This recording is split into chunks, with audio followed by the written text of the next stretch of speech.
reference, on Tuesday, March 24, the committee is meeting on the government's response to the COVID-19 pandemic. Just remind everyone that this is being put onto Interparl, and just to remind members to use the mic that the translation at the bottom. Having trouble here with my own translation at the bottom on the language you're speaking in.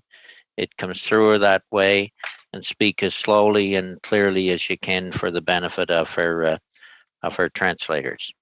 With that, then, we're meeting this afternoon on panel 1 with the Canada Mortgage and Housing Corporation, with our witnesses, Mr. Siddall, President and CEO of CMHC, and Ms. Rami Bowers, Senior Vice President, Client Solutions. I see, Mr. President, that you have a speaking notes, so go ahead. The floor is yours, and we'll go to a round of questions from there. Seeing as there is only one witness in this panel, I'll remind members of the speaking order for the first 4, so you know. Be Mr. Polyev, Mr. Fraser, Mr. St. Marie, and Mr. Julian. The floor is yours, Mr. President. Thank you, Mr. Chair, and thanks to Romy Bowers, my colleague, for joining me. I had meant to address you in both of our official languages, but on my app, I can't seem to find the French channel, so I'll proceed in English. If you go down if you're using Zoom, if you go down, it'll say participants, and then I think it's interpretation beside that, and then reactions. The middle one, if you touch that, you can change back and forth between English and French. Okay, so I press on English to speak English, and then on French to speak French. Let's try that. It'll take it a little longer, but that's okay. We get only one witness in this panel. Floor is yours. Thanks. Thank you. Okay, English should be that. I think. We'll try it. And thank you to all of you for this opportunity to update the committee on how CMHC is helping to stabilize Canada's financial system and support the economic well-being of households and small businesses during the COVID-19 pandemic. My appearance before you today also comes without a haircut. I'm sorry about that, but I did shave, and is timely in informing you about new measures we're contemplating to promote housing affordability and to reduce risks to CMHC and to our economy. This is the part where I switch to French. Did that work? You speak in French, and then we'll know. Okay. Early in the crisis,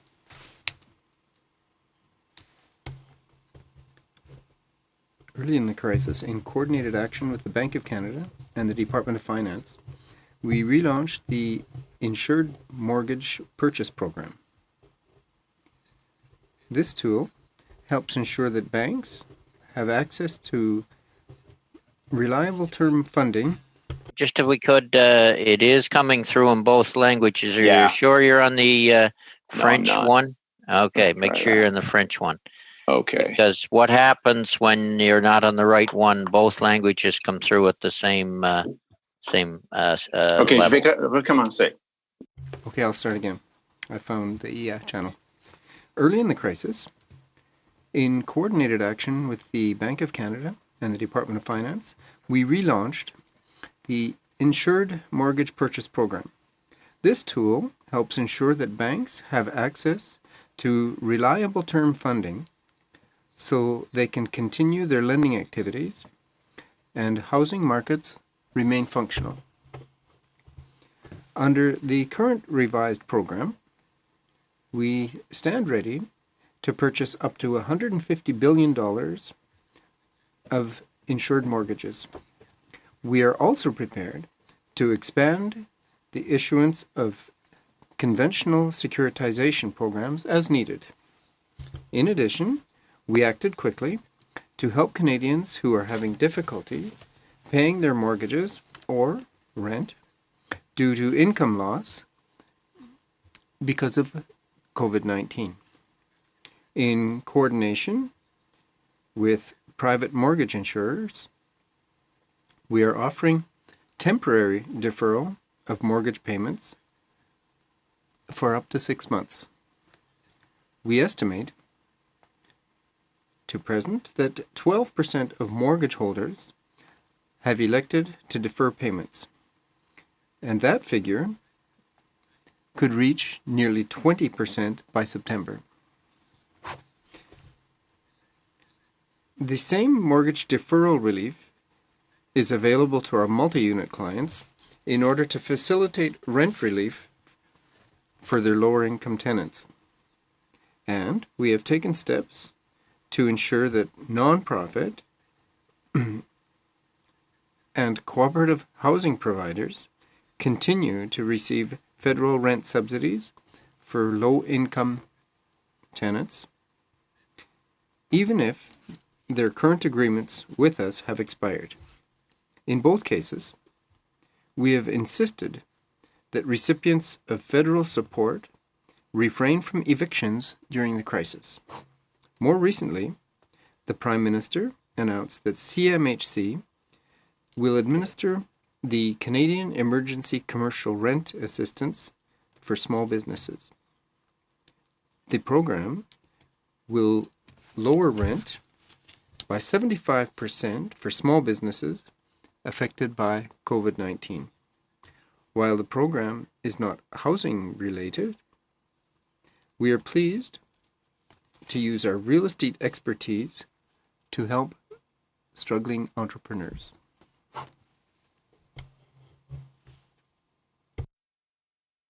Okay, I should be in English now. However, as the committee is no doubt aware, almost everything we've done in response to the crisis involves borrowing. Just as governments are taking on more debt to finance the COVID-19 response, mortgage deferrals are adding to already historic levels of household indebtedness, and I provided you with some slides on that. Canadians are among world leaders in household debt, as the committee knows. Pre-COVID, the ratio of gross debt to GDP for Canada was about 99%, due in part to increased borrowing, but even more so to projected declines in GDP. We estimate it will increase to above 115% in the second quarter of this year and reach 130% in the third quarter before declining. These ratios, I note, are well in excess of the 80% threshold, above which the Bank for International Settlements has demonstrated that national debt intensifies the drag on GDP growth. Looking at debt multiples of disposable income, a number people are more familiar with, that measure will climb from 176% in late 2019 to well over 200% through 2021. Moreover, CMHC is now forecasting a decline in average house prices in Canada of 9 to 18% in the coming 12 months. The resulting combination of higher mortgage debt, declining house prices, and increased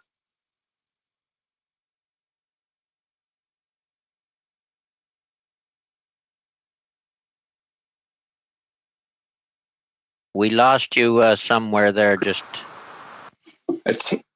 There you go. Yeah, someone was calling me. The resulting combination of higher mortgage debt, declining house prices, and increased unemployment is cause for concern for Canada's longer-term financial stability. Another slide I gave you quotes Hyman Minsky, who said debt causes fragility.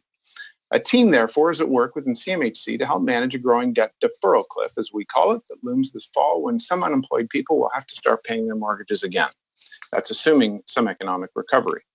As much as 1/5 of all mortgages could be in arrears if our economy has not recovered sufficiently. We feel we need to avoid exposing young people and through CMHC, Canadian taxpayers, to the amplified losses that result from falling house prices.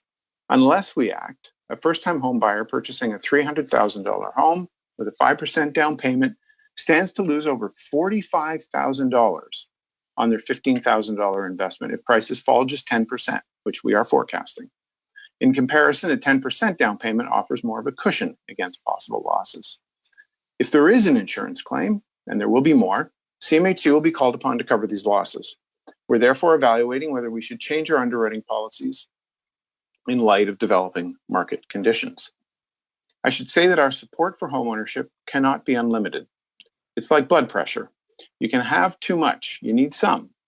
Housing demand is far easier to stimulate, we found, than supply, and the result, as we've seen, is economics 101, ever increasing prices. So if housing affordability is our aim, as surely it must be, then there has to be a limit to the demand we help to create, especially when supply isn't keeping up. People believe that owning a home is essential for retirement savings, and indeed over the last 20 years, and there's a study I've given you a chart on that shows most of the increase in the share of wealth over the last 20 years in Western countries has been in housing. The average Canadian homeowner in the last 20 years has had a tax-free gain, on average, of $340,000 in the value of their home. That sounds great until you add in the fact that $300,000 of that gain has been created by increased borrowing.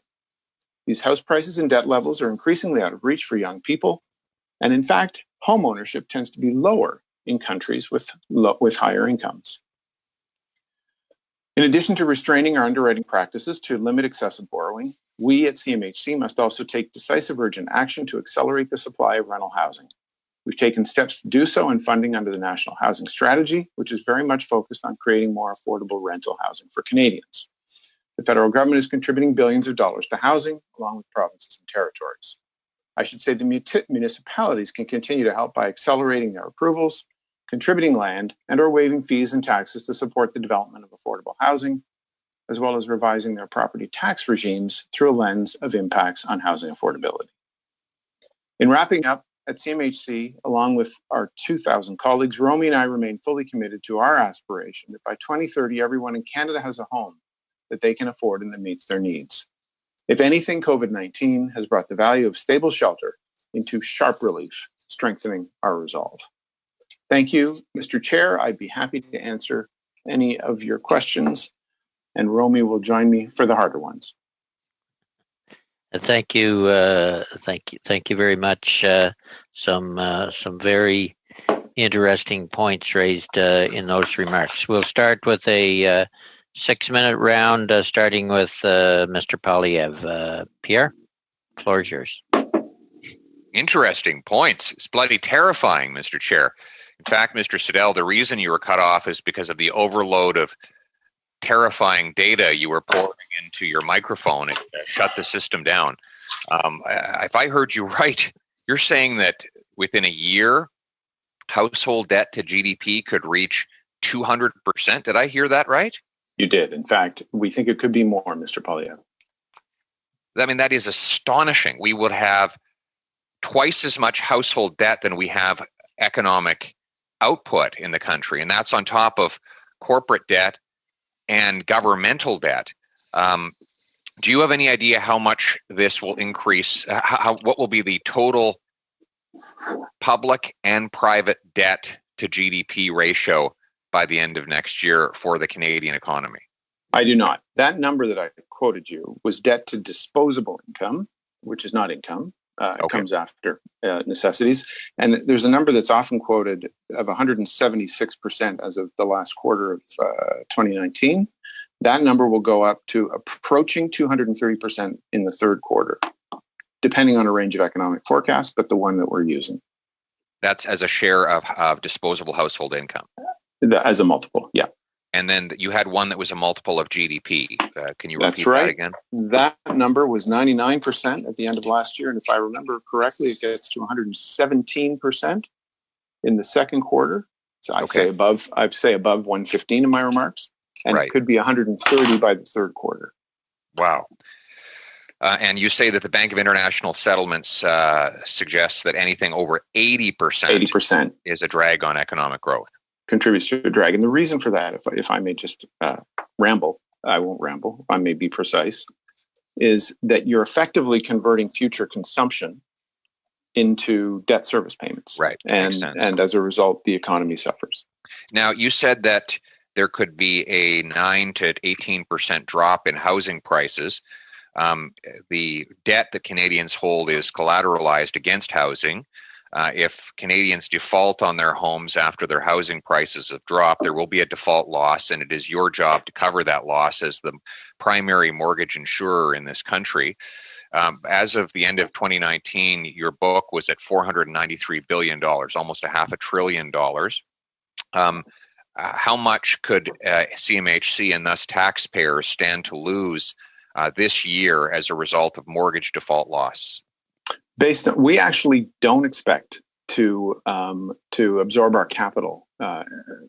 We have a range of stress testing scenarios that we run, as you'll recall, and based on the current forecast, we have sufficient capital on hand.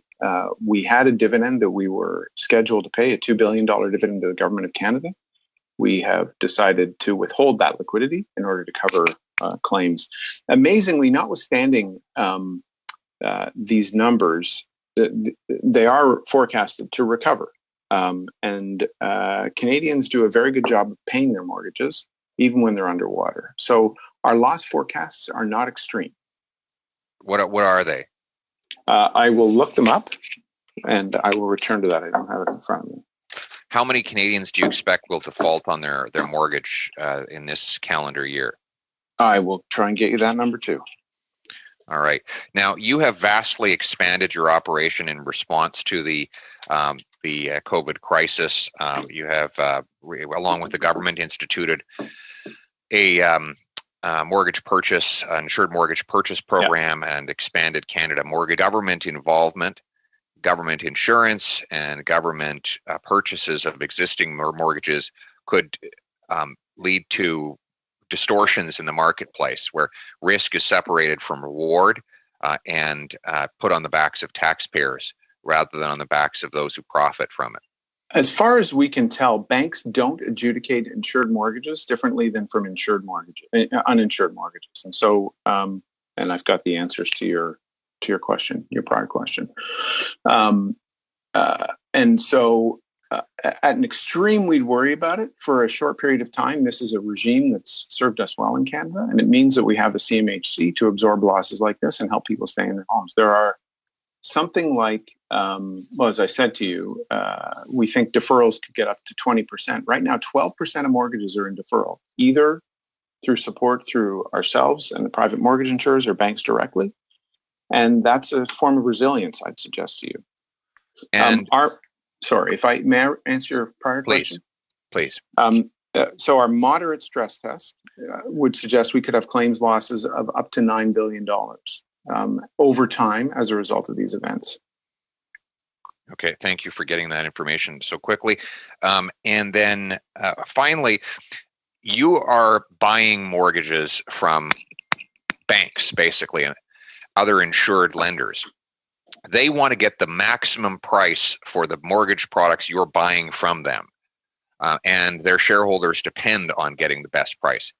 You don't have the same profit motive discipline over at CMHC or a government-owned entity. How do we as taxpayers know that you, and therefore we, are not overpaying for these hundreds of billions of dollars of mortgage products that you're buying on our behalf? So the only mortgages that we're buying are through the insured mortgage purchase program. Right. I've given you the pricing of that in a chart, or it will come to you through the chair.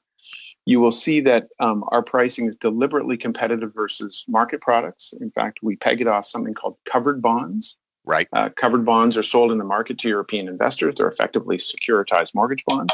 Those right now are in US dollars, 1.66%, in euros, 1.63. We are charging for IMPP 1.71 to 1.88%. And we're doing that deliberately to make sure we're not the cheapest form of money and subsidizing this lending.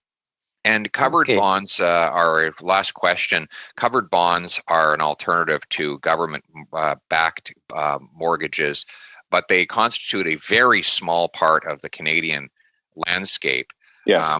Why have we not moved away from governments backing up the holdings of banks towards covered bonds, which are widely used in Europe and which keep the risk and reward firmly together in one product and in private hands? Yeah, indeed, we have somewhat. And OSFI relaxed the so-called encumbrance limits, which allows banks to issue more covered bonds as a result of this crisis. It's a move that we at CMHC support, both in terms of diversity of funding and in making sure, as you say, that Canadians and banks aren't too reliant on the federal government. That said, as I said earlier, having CMHC as a public policy instrument in these times is a form of stabilization, and we certainly saw it in our performance in the last crisis compared to the U.S. Thank you both for quite a bit over there, but I think we're on a theme. Nice to finish it. Thank you both. Thank you, Mr. Fraser and then Mr. St. Marie. Sean?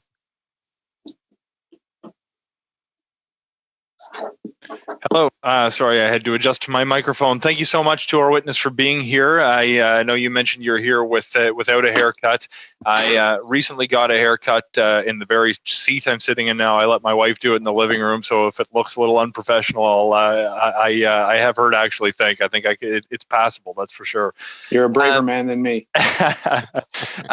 So look, first question. There's a major commercial real estate landlord based in my community.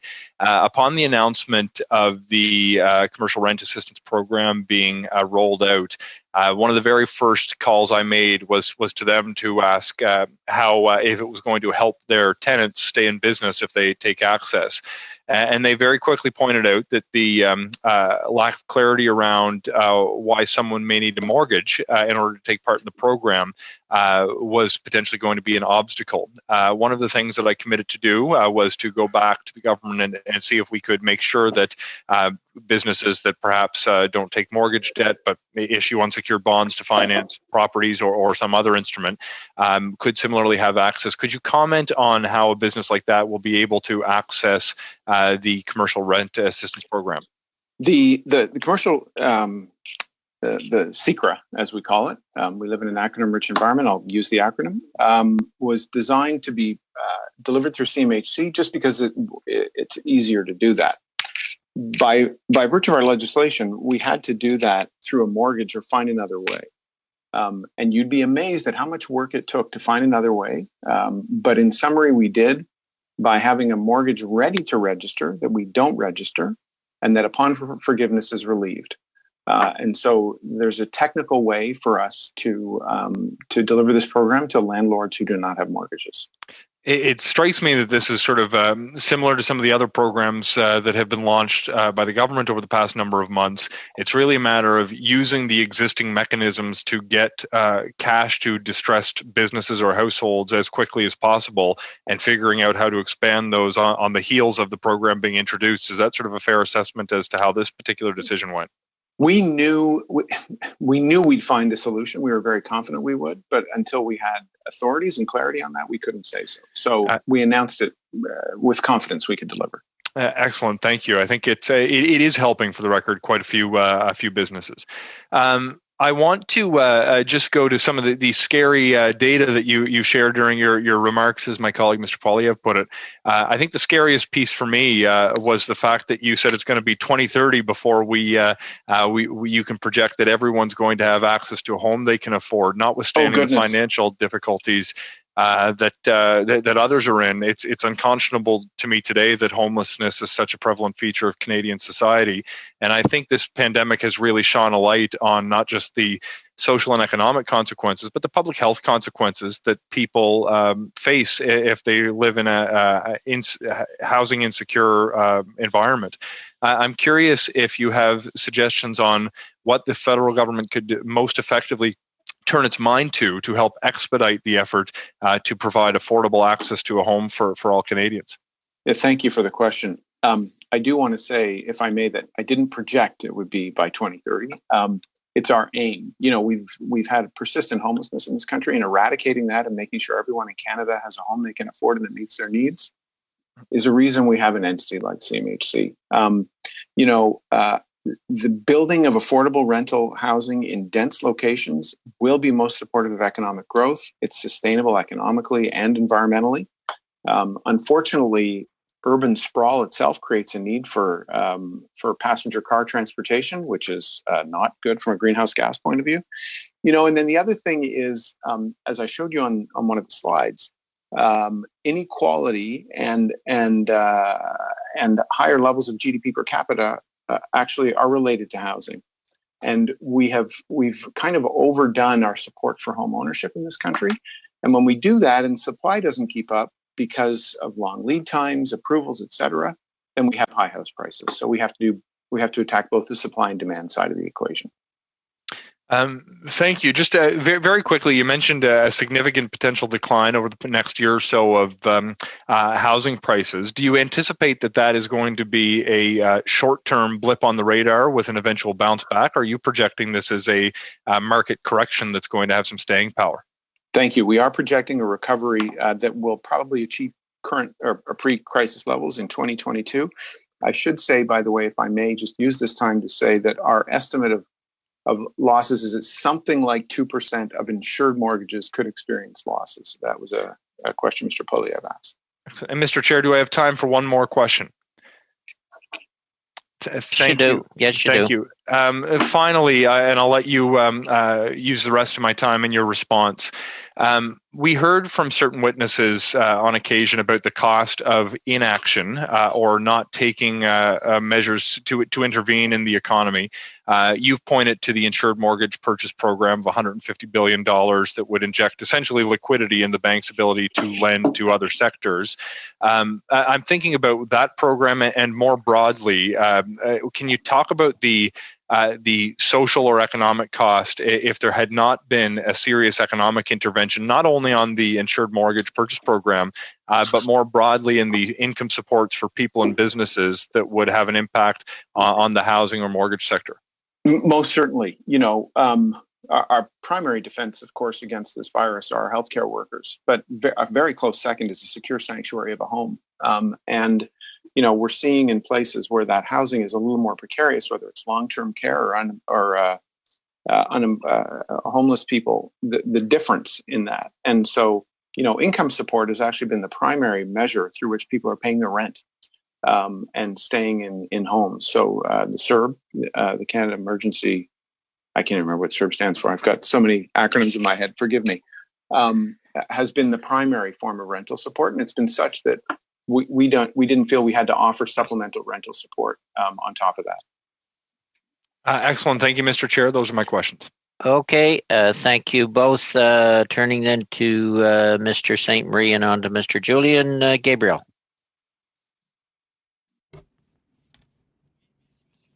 Thank you, Mr. Chairman. Hello, Mr. Siddle. Thanks for being with the committee to answer our questions this afternoon. Here is my first question. You may find it quite vast. If you had to compare realty for the business sector and the residential sector with the crisis we have now and the one we had with commercial paper 10 years ago, how would you compare and what is the role of CMHC in that? Our responsibilities touch the residential sector, not the commercial sector. And so my answer would be speculative. But I will say that, how we're working seems to be different. People are becoming used to working from home. I know at CMHC, we had already planned to do this, reduce our footprint from 4 buildings to 1. And I think that could happen and could reduce the demand and price pressure on commercial real estate. Residential real estate, on the other hand, we're going to go through an adjustment, which is, I think, primarily debt-driven because people are under pressure. That doesn't exist as acutely in the commercial sector. And so we're going to suffer some adjustment for sure and then recover in a year and a half, 2 years' time.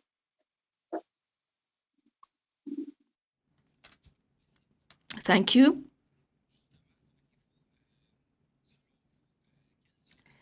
In your opinion, what will be the impact of this crisis on property prices?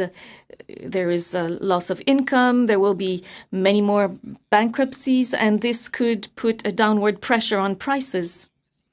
But the injection of liquidity in the economy could have the opposite effect. At least this is what many economists are saying. With an injection of liquidities, it could have the effect of increasing prices. What do you think?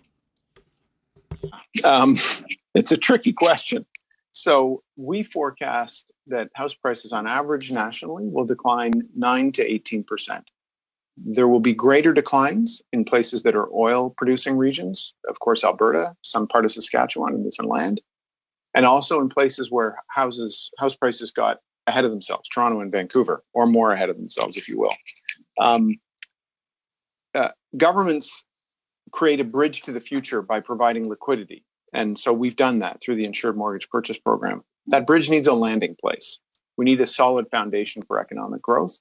And I think as the days emerge, as we come out of this, we're starting to test in your province and in Ontario and a few other places what restarting an economy looks like.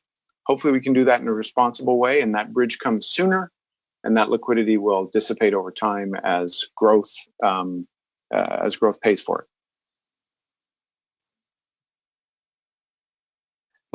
Merci. Sur un autre sujet. Thank you. On another topic, Ottawa still hasn't signed the agreement on social housing with Quebec. From the point of view of CMHC, do you believe that could be done in a near future? Thank you. It would be our hope that we could do so in the near future. We have been engaged in negotiations with each province for, as you would know, a long period of time. With the province of Quebec, we have sent them a number of draft agreements. And in fact, there's a number of projects that are held up on announcement pending that agreement. Our people stand ready to finish an agreement. We're working earnestly with our colleagues at La Société. We're working with our colleagues at the Société d'Habitation du Québec. So I understand that CMHC is ready to move forward, including with Quebec's way of doing things and not with the same conditions that are required for other provinces? Agreed to I'll use the word distinct, it's not distinct, an asymmetric agreement with the province of Quebec, and that is indeed what we proposed. They have asked for conditions that are outside of my authority to negotiate, and we've informed them of that, and hopefully we can reach an agreement very soon. You still have a minute, Gabriel. Oui, merci, Monsieur le Président. Thank you, Mr. Chair. Now, my questions have to do with the emergency aid to commercial leasing property. That assistance is targeted for small businesses, administered the same way as the building owner have a mortgage or not. Could you give us details on that new information and how it will be managed? In the same way. And so what we will do is a landlord has to get an attestation from his or her tenant, from its tenant, that the tenant is in need and affected by COVID-19. That tenant has to pay 25% of the rent. The landlord contributes 25%, and we contribute the balance, 50% to the landlord in coordination with the local province who will co-fund it. And we do that in agreement with the landlord. And in return, the landlord must agree not to evict and do a few other things. But we will fund that bridge effectively for 3 months. Okay, thank you both again. I might mention Ms. Bowers, if you want in at some time, I can see you, so just raise your hand and I'm going to throw this to her at some point, but thank you. Not a problem. We'll go to Mr. Julian, followed by Mr. Cumming. Peter? Thanks, Mr. Chair, and thanks, Mr. Siddell. Thanks, Ms. Bowers, for being here today. And we certainly hope that your families are safe and healthy. I have two questions to start. Around the IMPP, economist David McDonald estimated that in the previous financial crisis around 2009, that the IMPP provided $69 billion of support to Canada's largest banks. Now, at the time, the profits coming out of those same banks was about $27 billion. And famously, Edmund Clark of the TD Bank gave himself a $4 million bonus and was paid $15 million. So the issue that comes up, of course, in my hometown in Westminster Burnaby, where people are struggling to find affordable housing, and they see the near zero interest rate for the Bank of Canada. They see as well that when it comes to deferrals, that they often come with penalties, interest, fees. And so the two questions I have, first off, is what is the amount assumed so far on the IMPP? And then have you insisted in this program that banks lower their interest rates? We see credit unions going down to zero, but the banks actually give people a break, that they eliminate the fees and penalties, and that they don't engage in what is speculative with this public support, which includes payment of dividends and stock buybacks. Have there been any insistences through this program that banks not engage in those kind of practices? The insured mortgage purchase program that we have initiated doesn't include those specific conditions. It is priced at about 1 point, as I said, you've got an exhibit in front of you, 1.7 to 1.9%. So far, we have purchased nearly $6 billion, $5.8 billion in mortgages, so not a huge amount. And that's because there's a proliferation of other funding sources available to banks, including the Bank of Canada, which funds them at about 63 basis points, 0.63%. It's a cheaper form of money, although it's shorter term. And in addition, many of them are accessing market funding and not using this funding significantly. It's really more of an emergency measure. And in the early days, through the chair, there were massive concerns about a real liquidity crunch that did not materialize, and we hope won't materialize. Thank you for that. And I'd like to go on to your presentation. I appreciated the issue of household debt as percentage of GDP. Yeah. Though I take a different point of view than Mr. Poilievre, given the Conservatives' background in providing a lot of supports to the banking sector, a lot of that family debt actually comes from people who can't afford housing, who can't afford their medication. They have to borrow because they're having to finance their education as well. These are things that don't happen in so many other countries. And as you point out correctly, Canada's family debt levels are really amongst the highest in the industrialized world. So I'm wondering with CMHC, putting aside the issue of the IMPP, has the CMHC evaluated what the impacts would be on the family debt crisis if we were making significant and large-scale investments in affordable housing? We had an order paper question that showed that over the last 5 years, there's been about 14,000 units of affordable housing built, far below what is needed in this country. About a third of Canadians are renters. We haven't seen an expansion of the co-op sector. So what would be the impact on those household debt levels if we actually saw CMHC making large-scale investments in affordable housing again, as they did when we used to have a national housing program a few decades back? So we are, as a result of the national housing strategy, and I'm trying to dig up my numbers. One of my colleagues will tell me a page reference. Here we go. We've made significant investments in housing supply. As you correctly say, though, the gap of what's needed is quite significant. And one of the ideas behind the National Housing Strategy and our flagship program called the National Housing Co-Investment Fund is to recruit co-funding from provinces, territories, municipalities, and private developers to create affordable housing as well. It takes a long time, unfortunately, to build houses, and demand pops in an instant. So that's exactly, those are the measures we're taking thus far. I should add that our team at CMHC and on this, if I may offer Romy an opportunity to comment on some of the things we're doing to make that easier for our clients while I look up some numbers. Go ahead, Ms. Bowers. Yes. So just to build on Evan's comments, when you look at the National Housing Strategy, two of the key programs within the National Housing Strategy is the Co-Investment Fund, the National Housing Co-Investment Fund, and the Rental Housing Construction Initiative.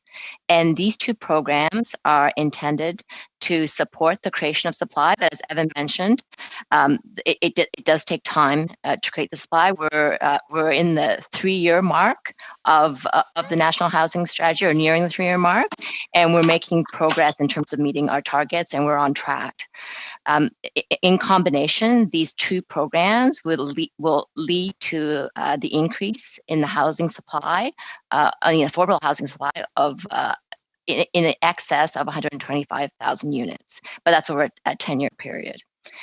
And one of the things that's really important for CMHC, we're working, we have teams in place across all regions of Canada, working with for-profit and non-profit housing providers to support the creation of housing supply.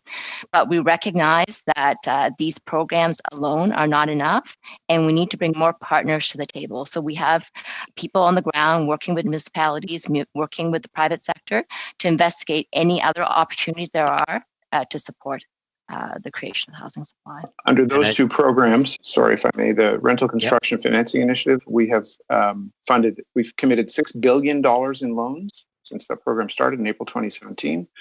And since the Co-Investment Fund launched in April 2018, we have committed 561, even more, 851 million in repairs, 381 million in grants, and $545 million in grants for repairs as well. I mixed up some numbers there, but and I would also note we'll get to those data. Sorry, Mom. Yeah, in terms of those programs, we recognize that there are very many different types of affordable housing, and the RCFI program is aimed more towards sort of market housing, but at the lower end of market, while the National Housing Co-Investment Fund is aimed more towards creating housing for the most vulnerable elements of our society. So as Canada's National Housing Agency, we're trying to address needs of different types of Canadians, and we feel that we've been quite successful to date, but there's a lot of work left to do.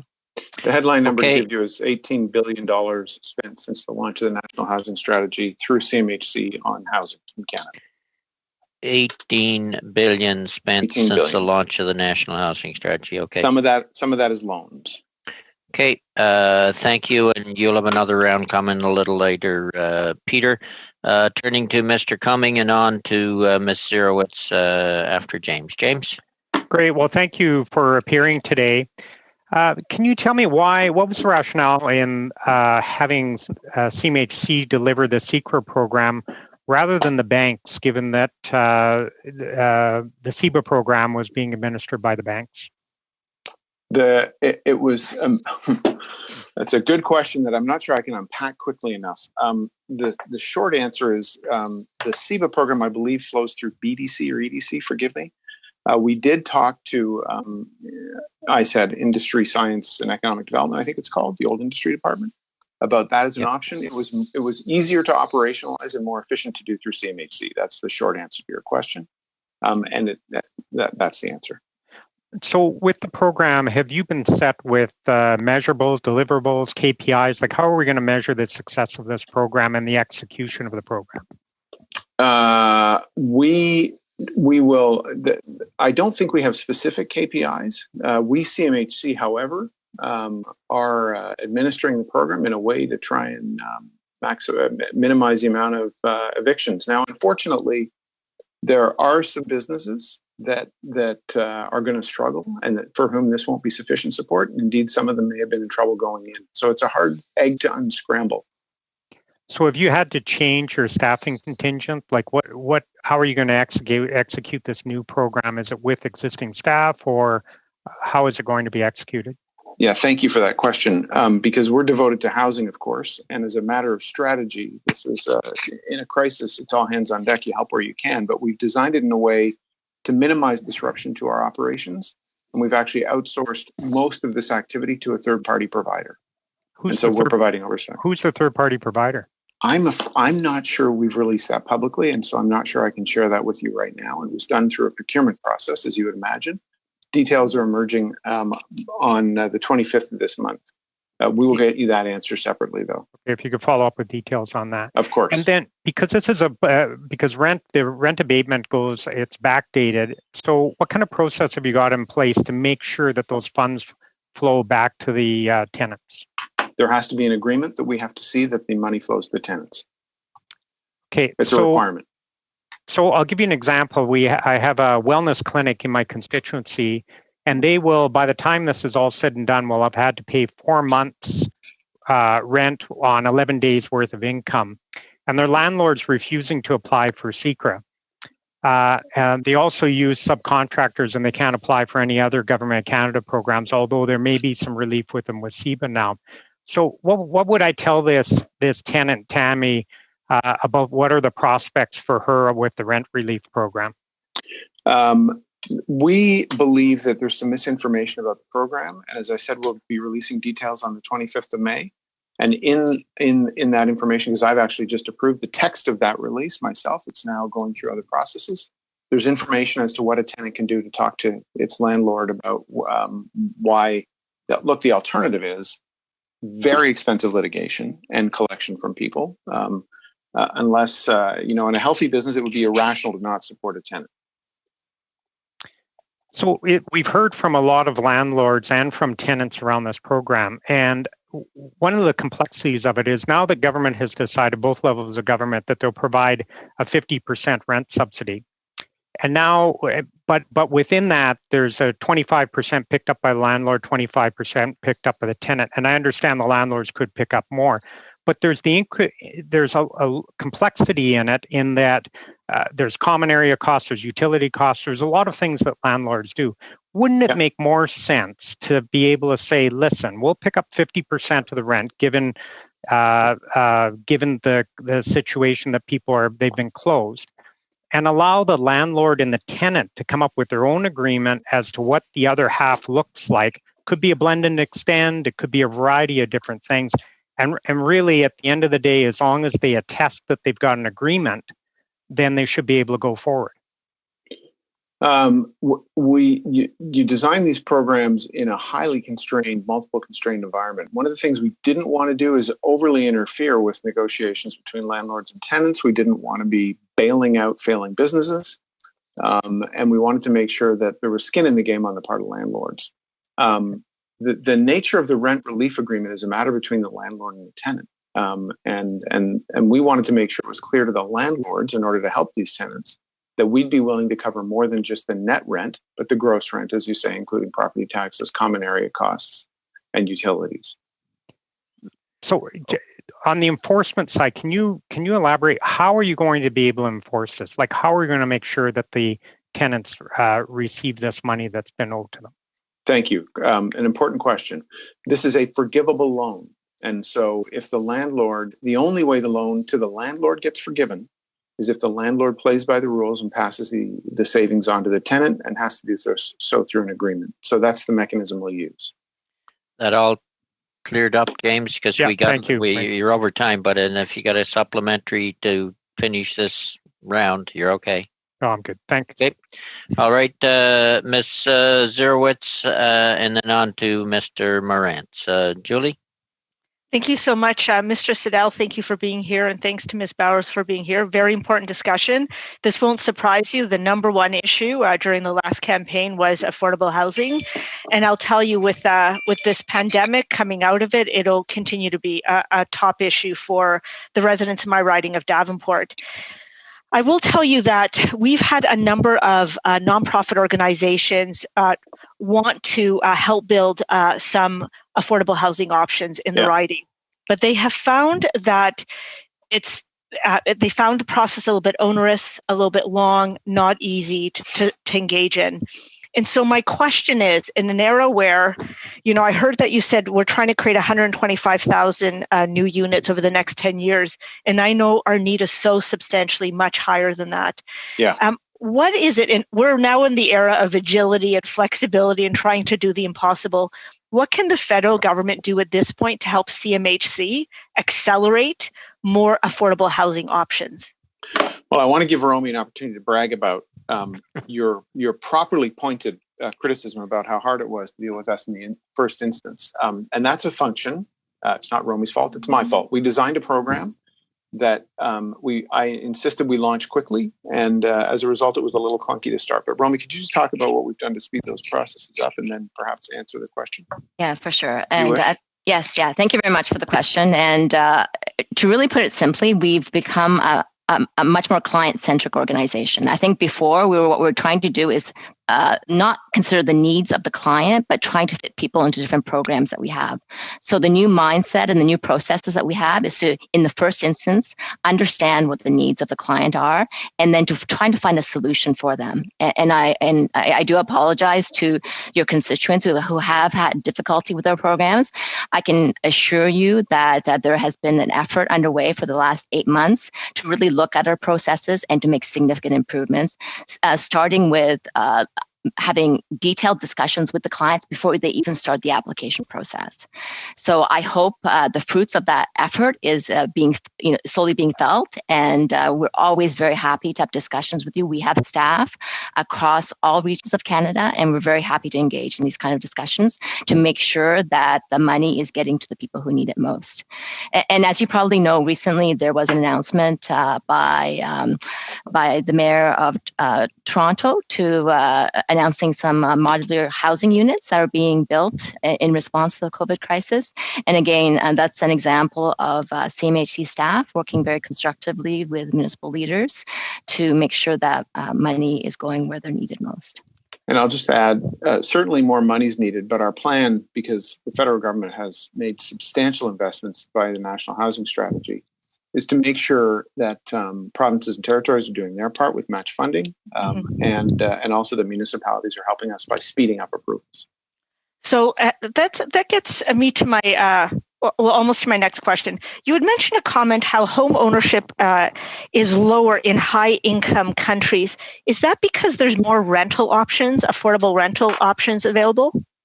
It is partly that. These are, of course, many of them older economies than ours. The other thing is that in newly developed economies, there seems to be a rush to ownership, and that skews the data a different way. Okay. And so then it gets me back to your comment around municipalities and provinces also have to step up around if we want more affordable housing or options moving forward. You have this comment about municipalities can continue to help by accelerating the affordable housing approvals, waiving fees, and a bunch of things. One of the things you don't mention is gentle density. Is that also a solution that should be put on the table as well? Well, I'd say rough density. And what I mean by that is there was a study done, because the supply function is so slow, the better way to attack affordability is densification. And the levels of density we have in this country are very, very low by comparative standards. I know that the pandemic will cause people to be worried about densification. There seems so far to be no evidence other than, of course, in long-term care facilities, which is a different case. The density is correlated with higher infection rates. People live separately, after all. And I know in my building in Ottawa, I live in an apartment building, there's steps to clean common areas. So densification, and I would say, frankly, aggressive densification, not gentle densification, although that too is really what's required. And what does that look like? Do you mean by that we should encourage more building of rental units? What is it? Make it easier to have 4-story sort of buildings of just rental apartments? What do you mean by that? That's what I mean. I mean, frankly, attacking NIMBYism and people complaining about higher density. It comes at the cost of very expensive housing. And then can I just ask one more question? I just want to ask a question around the modular housing, because that to me was an excellent announcement. It is fast housing that's coming on apparently on stream in September for homeless and the most vulnerable who don't have housing. Is that a model that we need to be investing more in moving forward? Romy, I'm going to give that one to you. The answer is yes. Yes. The answer is yes, definitely. And it's great that we're able to act so quickly. But, fundamentally, we need to attack the source of homelessness. This is a bit of a temporary solution, but I think we need to respond to the COVID crisis and deal with that. But I think we need to look long term as to how do we address homeless situation in a permanent way so we don't have to be in this situation again if we were to face another pandemic. I think that's what we're trying to. Thank you. Thank you. Thanks so much. Thank you all on that round. Mr. Morantz, followed by Mr. Fragascatis. Marty? Thank you. Thank you, Mr. Chair. And thank you, Mr. Siddle and Ms. Bowers for being here. Very interesting discussion. Mr. Siddle, just going back to some of your opening remarks, you had indicated that 12% of insured mortgage holders had elected to defer. Yeah. Presumably that means a large percentage of those would have been into default had that not happened. There's also the issue of the uninsured mortgage market, which you don't have anything really to do with. But there is likely, similarly, I don't know the number, but a high level of defaults in that market as well. Do you have any sense or idea of, now also you mentioned it's a temporary deferral, which means presumably these borrowers are going to have to pay at some point. Yeah. What do you think this is going to have in terms of effect on the foreclosure and mortgage sale numbers going forward? So it's a complicated question. Mercifully, I get to think about it all the time. The 12% I gave you deferrals is for insured and uninsured mortgages. So it incorporates numbers that we published and those from the Canadian Bankers Association. Some of that, I wouldn't associate even half of that with losses or foreclosures. This is people dealing with uncertainty and conserving cash, just like they hoarded toilet paper because banks were offering, and we were. Basically, if you said you're having a hard time, we said take a deferral. And so that compassion is what's happened. And I've got to give the banks credit. They've done it on uninsured mortgages in addition to insured mortgages.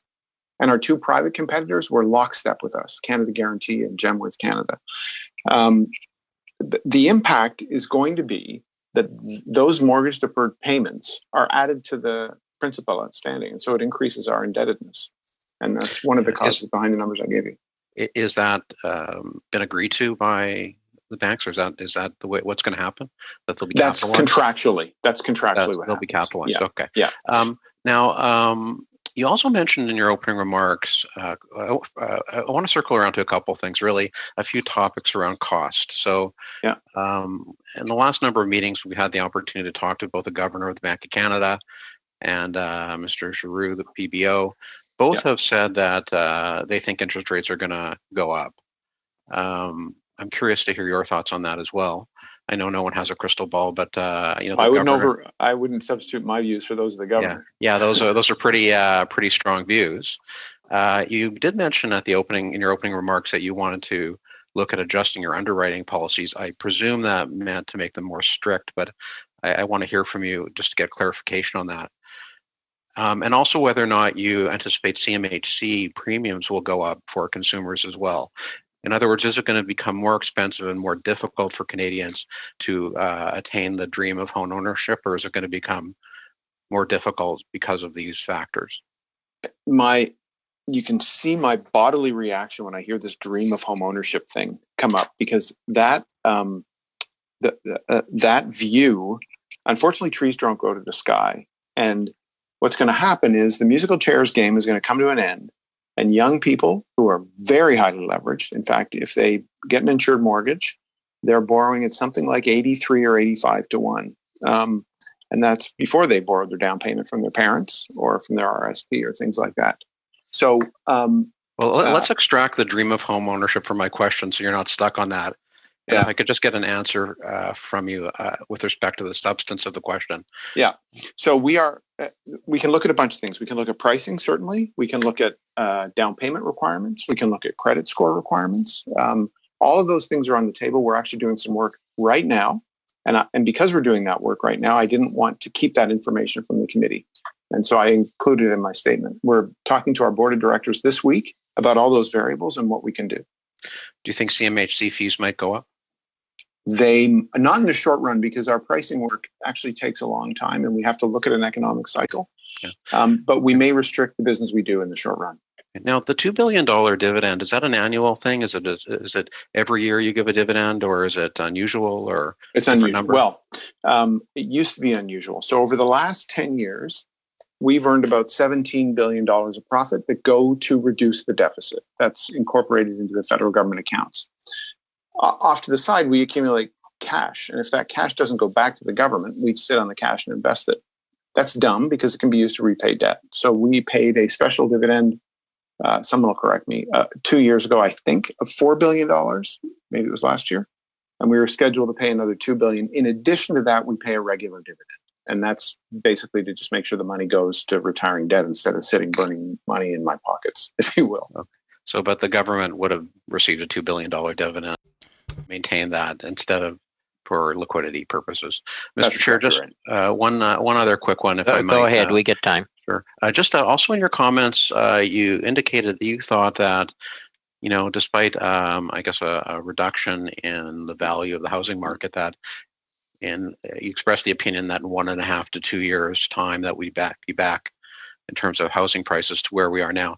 Is that based on any sort of study you've done or data you've collected, or just a gut feeling? What's the basis for that? Yeah, it's the Bank of Canada's own graphs and some work we've done with the help of an outside economic entity, and then just reviewing other projections that have been done by banks, by Dominion Bond Rating Service, and others. So it's look, forecasts are a guess. Don't take this forecast to the bank, but it's our best guess. Yeah. Okay, thank you. Thank you all. We'll turn now to Mr. Fragascatis and then Mr. Brunel Desep and Mr. Julian. Thank you, Chair. Mr. Siddle, taking mortgages off the balance sheets of banks is not unprecedented, is it? It is not unprecedented. That's correct. Okay. And when else, what other time did the CMHC do this? In the global financial crisis, we bought $69 billion of mortgages from banks. So in the 2008-2009 timeframe. Yeah. And when that program wound down, how much in revenue had been contributed to the CMHC's coffers? As a result of the IMPP before? Yes. Goodness, I don't have those. I'll try and get that information right now. But we did profit. We did earn a spread on that money. In a 2012 CBC piece, it was reported that the CMHC estimated that by the time the program would have wound down, $2.5 billion would have been the amount of the spread. At the time the article, in fact, was published, the Department of Finance was saying that it had already gone to about a $1.2 billion. I know you don't have that in front of you, but I'll get you the numbers. That would be great. That spread, once it goes into the CMHC's coffers, how is it utilized by CMHC? It's surplus income that returned to the government in the form of deficit reduction. Okay. And we did increase the fees this time. So last time we charged a spread of 25 basis points. Right now we've been charging 40 to 50 basis points for the program. Okay. And so there's no reason to think that the same sort of outcome is possible with this particular program recently introduced. These are all insured mortgages that we're buying, and therefore there's no credit risk inherent in the program. Okay. I guess it was March 23rd, shifting to a different topic now. You put the following message on Twitter. You said that please leave rent and mortgage relief to those who need it most. Banks and mortgage lenders are struggling to keep up. And if you have a paycheck and can afford it, please pay your bills. This isn't an amnesty or a freebie for all. Yeah. I very much agree with you. You were speaking in reference to the deferral of mortgages among homeowners and that initiative. Any evidence that you have at this point, Mr. Siddle, on if people are heeding that advice? I'm not sure they're heeding my advice. or at least living up to the spirit of what you called for. Yeah. And I did go on a TV show on CBC to communicate the same message because I thought it was important. Take absolute credit then. Yeah. Well, no, I can't. But the evidence is that there has been some non-payment of rent, and there's of course been deferral of mortgages that people have abided by. I was really signaling to people that, look, if you've got the money, our economy needs you to spend it. And by and large, that's happened. There was a great fear in April that there would be significant failure of rent payments. It was a little bit higher than usual. I had thought it'd get worse in May, but it has not. And I think, frankly, the income support programs have been a big part of that. Okay. One question that I've received from constituents about the recent rent assistance program that the CMHC is behind, along with provincial and the federal government, is as to the nature of the program and why it isn't mandatory. Would you have any thoughts on that? I do. It's a matter of provincial constitutional jurisdiction. Right. That's basically it. And I think many provinces, in fact, have banned evictions. Some 90-odd% of Canada is subject to eviction bans right now. But do you know why the province? That's residential. Forgive me, not businesses. Yeah, I'm talking about the commercial program. Yeah, I don't know. That's a question for provincial governments. And unfortunately, I'd be speculating. No, that's fine. It's just I don't like to speculate either. It's just a question that continues to come in from constituents who want access to the program. There are many landlords that are going to utilize the program, but there are other landlords that don't want to, and constituents who are renting who have very legitimate questions about participation are asking why the provincial government wouldn't have made that a mandatory program. But that's, I guess, neither here nor there. You're with CMHC, and maybe you're not as well placed to answer that. But if you do have thoughts on that, well, we asked them to co-fund it, which you would have thought would make them complicit, but we haven't seen anything yet. Okay. Chair, I have time, or we can give you one more supplementary. We've got a fair bit of time in this panel. Sure. On housing prices, I know you expect them to go down, but are there particular areas of the country that will experience a decline, or is this something that's going to be spread fairly evenly? There will be a generalized decline. As usual, that we have different housing markets in Canada. We expect oil-producing regions, unfortunately, to be disproportionately affected because of exogenous non-COVID factors, including this silly war of oil prices between Russia and the Kingdom of Saudi Arabia. And that's, of course, Alberta, Saskatchewan, and Newfoundland. And then we expect Toronto and Vancouver to have softer prices as well. Thank you very much. Okay, thank you both. To about a 3-minute round to each, Mr. Brunel de Sepp and then Mr. Jolien. Alexis. Thank you, Mr. Chairman. Thank you for the witnesses who are here with us today. I have a question about your website. I see information in the website, new information on the CMHC about SECRA. Do you have any idea of when the portal will be online to table documents or to send documents? It will be open on May 25th. Okay. Right now, if I may, you can sign. You're able to sign up for to register for the information to be sent to you already. So, between giving the documents and getting the payment, how long will it take? Oh, goodness, I don't know that information. How quickly it will take. I would imagine a matter of weeks. I'm looking to see if somebody's giving me the answer here. And I should say we've had over 40,000 entities already register on that website for more information. Okay. So we'll check because we have to tell the people in our ridings this is very important for them. So if an owner refuses to take part in the program, Mr. Siddall, what can the renter do? What's his recourse? I think the renter would appeal to the logic of the landlord. Again, we're going to be sharing information on why it would be a poor business decision by a landlord not to avail themselves of this program. It will be much, much, much more expensive to get rid of that renter. And that information, as I say, will be published on May 25th.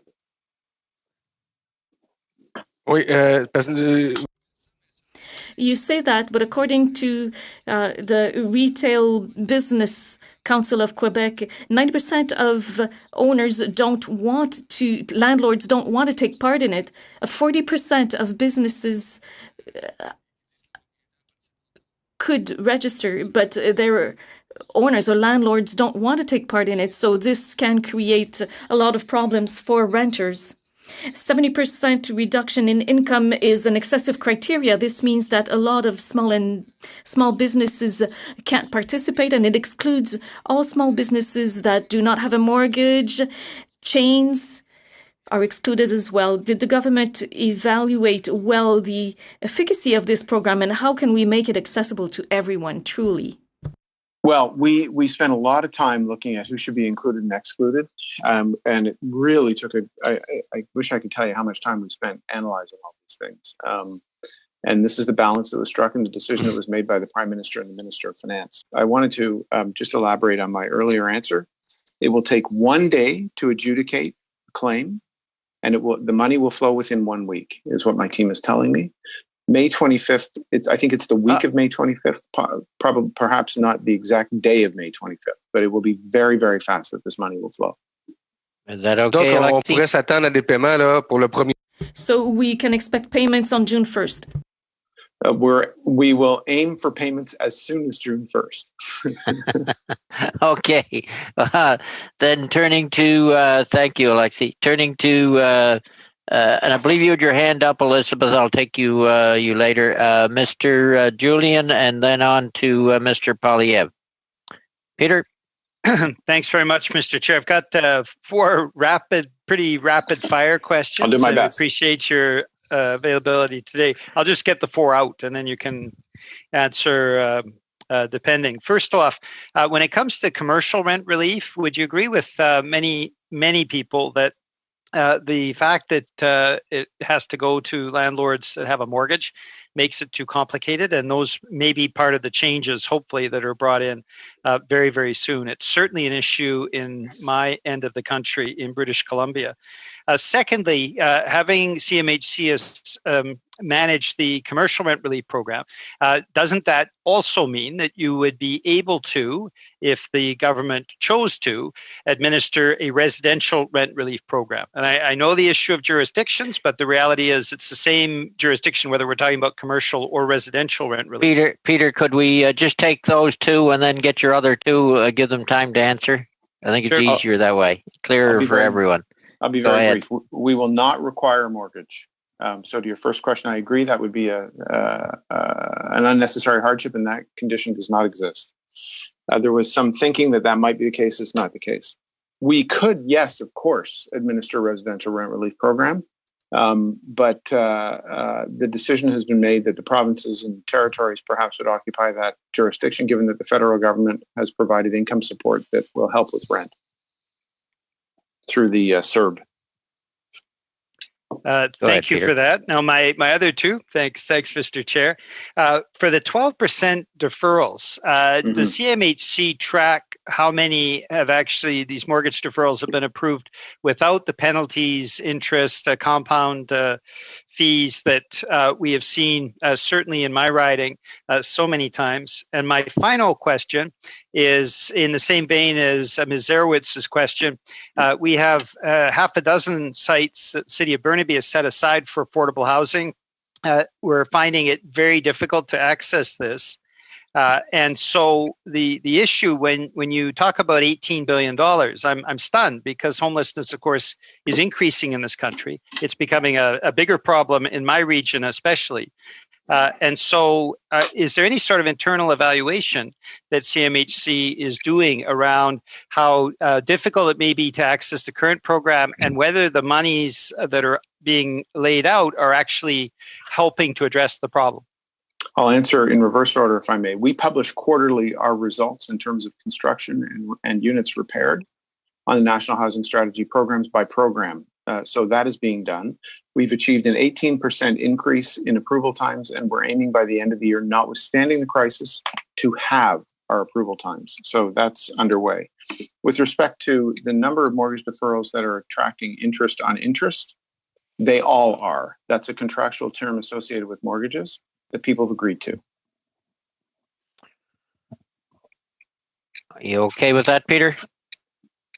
Well, I will put out the credit union movement and both Van City and Community Savings moving to 0%. I think that needs to be mentioned. But thank you for responding to the questions. Okay, thank you. Is Mr. Polyev back? There you are, Pierre. Yes. Floor is yours, and then we'll go on to Ms. Koutrakis and Ms. May for a quick question. And I believe Mr. McLeod might want in as well. Go ahead, Pierre. Chairman, I'm going to cede my time to Michael Cooper. If he has any left, he can hand it back. Okay, Michael, are you there? We'll come back. We'll go to. Sorry, I'm here, Mr. Chair. Okay, there you are. Okay, Go ahead, Michael. Okay, well, thank you very much. I want to ask a few questions in relation to the first-time home buyer incentive program. When that program was launched about a year ago, it was estimated that it would help 100,000 Canadians purchase a home. Is that correct? It was estimated that it would help up to 100,000 Canadians. Up to 100,000. And it was also estimated that in the first 6 months that there would be 20,000 approvals. Is that correct? It was estimated that there would be up to. In fact, in my testimony at this committee, in response to a question last May, I said that the maximum recipient number was 39,000 per year, and that over 2.5 years, 100,000 would therefore be an upper limit. 39,000 per year. Per year, yeah. That's the number of people to whom it would apply, not those who would apply, but to whom it could apply. And thus far, we haven't seen 39,000. We haven't seen 20,000. We've seen 2950. Is that correct? That is also correct. Well, actually, that's no. There's an updated number. So I'll get you the updated number. But keep going, and I'll get you the updated number. Sure. That number, I think, was as of the end of 2019. Yeah. Well, that just strikes me as being very much on the low end. I mean, no one was talking about 2950 a year ago or 6 months ago. So I was just wondering if you can explain why so few Canadians have benefited from this program. The answer is, so that program was designed as an alternative to easing the stress test or increasing amortizations, both of which would have involved more borrowing and an easing of credit standards that would have aggravated already high levels of household debt. So the reason this hasn't been taken on is probably a combination of either lack of demand, because those people are already well enough supported, and that those who said they needed more and there was a crisis on our hands were not factual. Or they had a view that house prices were going to go up and they didn't want to share it, as opposed to house prices going down, and those motivations would change. Yeah, so clearly it's a program that is not working, but Canadian taxpayers are on the hook for $1.25 billion to date, right? No, taxpayers are only on the hook for what's actually been spent. Yeah. They're not on the hook for $1.25 billion. No, but the government's committed $1.2 billion. Yes. It's $115 million so far, 6,000 participants as of our current numbers, right. 6,300 applications. Right. Yes. Now, I want to just turn to, in your testimony, you mentioned that there could be as many as 1/5 of mortgages that could be in arrears. Did I hear you correct? It could get there by September if this continues. Yeah, it's right now it's 12%, sir. 12%. Okay, and that's a staggering increase. Now, just to clarify in terms of some of the numbers, but I think you did provide an answer to Mr. Polyev later on. Did you say, I think you provided a figure as to how much CMHC could stand to lose as a result of mortgage defaults? Did you provide a figure to that question? I said that our stress testing, which is the stress beyond the current environment, we could lose up to $9 billion. $9 billion, that's what I heard you. Yeah. Okay. Mr. Polyev, do you want to wrap up? Pierre, are you there? Yes. How much time do we have? You've got a minute and a half. Yes, thank you, Mr. President. As you know, under the Basel agreements, Canadian banks, like other international counterparts, have to keep a certain buffer of liquid assets on hand. Yeah. I understand that banks have been selling you their mortgages and then buying them back and then claiming that those repurchased and now government-backed mortgages are the account as their liquid assets. Is that the case? That is, and they pay a fee for that, sir. But do you think that that is consistent with what we intend when we require, for regulatory reasons, a bank have a buffer? I typically think of that as being cash or highly liquid treasuries, and it just seems like a bit of an accounting trick that the bank would send those mortgages over to you, you'd give them a stamp, send them back, and then they claim that those are their liquid assets counting towards their buffer. I'm not a banker or an accountant, but it does seem like it's not in keeping with the regulatory purpose of that policy. Yeah, and we want them to insure mortgages for the purpose of securitizing, as I think you would remember. And so we are monitoring that activity right now. We assume that what's happening is an adjustment period and that what we're seeing is temporary. But as you would know, within the OSFI rules and the Basel rules, converting a credit from a person's mortgage credit to a government credit, which is what an insurance policy does, makes it more creditworthy. Yeah, that is true. That is true. And the taxpayers backing it up. Concluding, one alternative, as I mentioned in my opening remark, would be to move towards covered bonds, where, instead of having a taxpayer backing for all of this debt, the debt would be backed up by a strong and even excessive collateral, widely practiced in Europe. In Canada, it only represents 9% of Canadian mortgages. And according to a report by the Bank of Canada, the reason for this, and I'm going to quote, is instead, banks have been relying primarily on cheap government guaranteed mortgage funding options.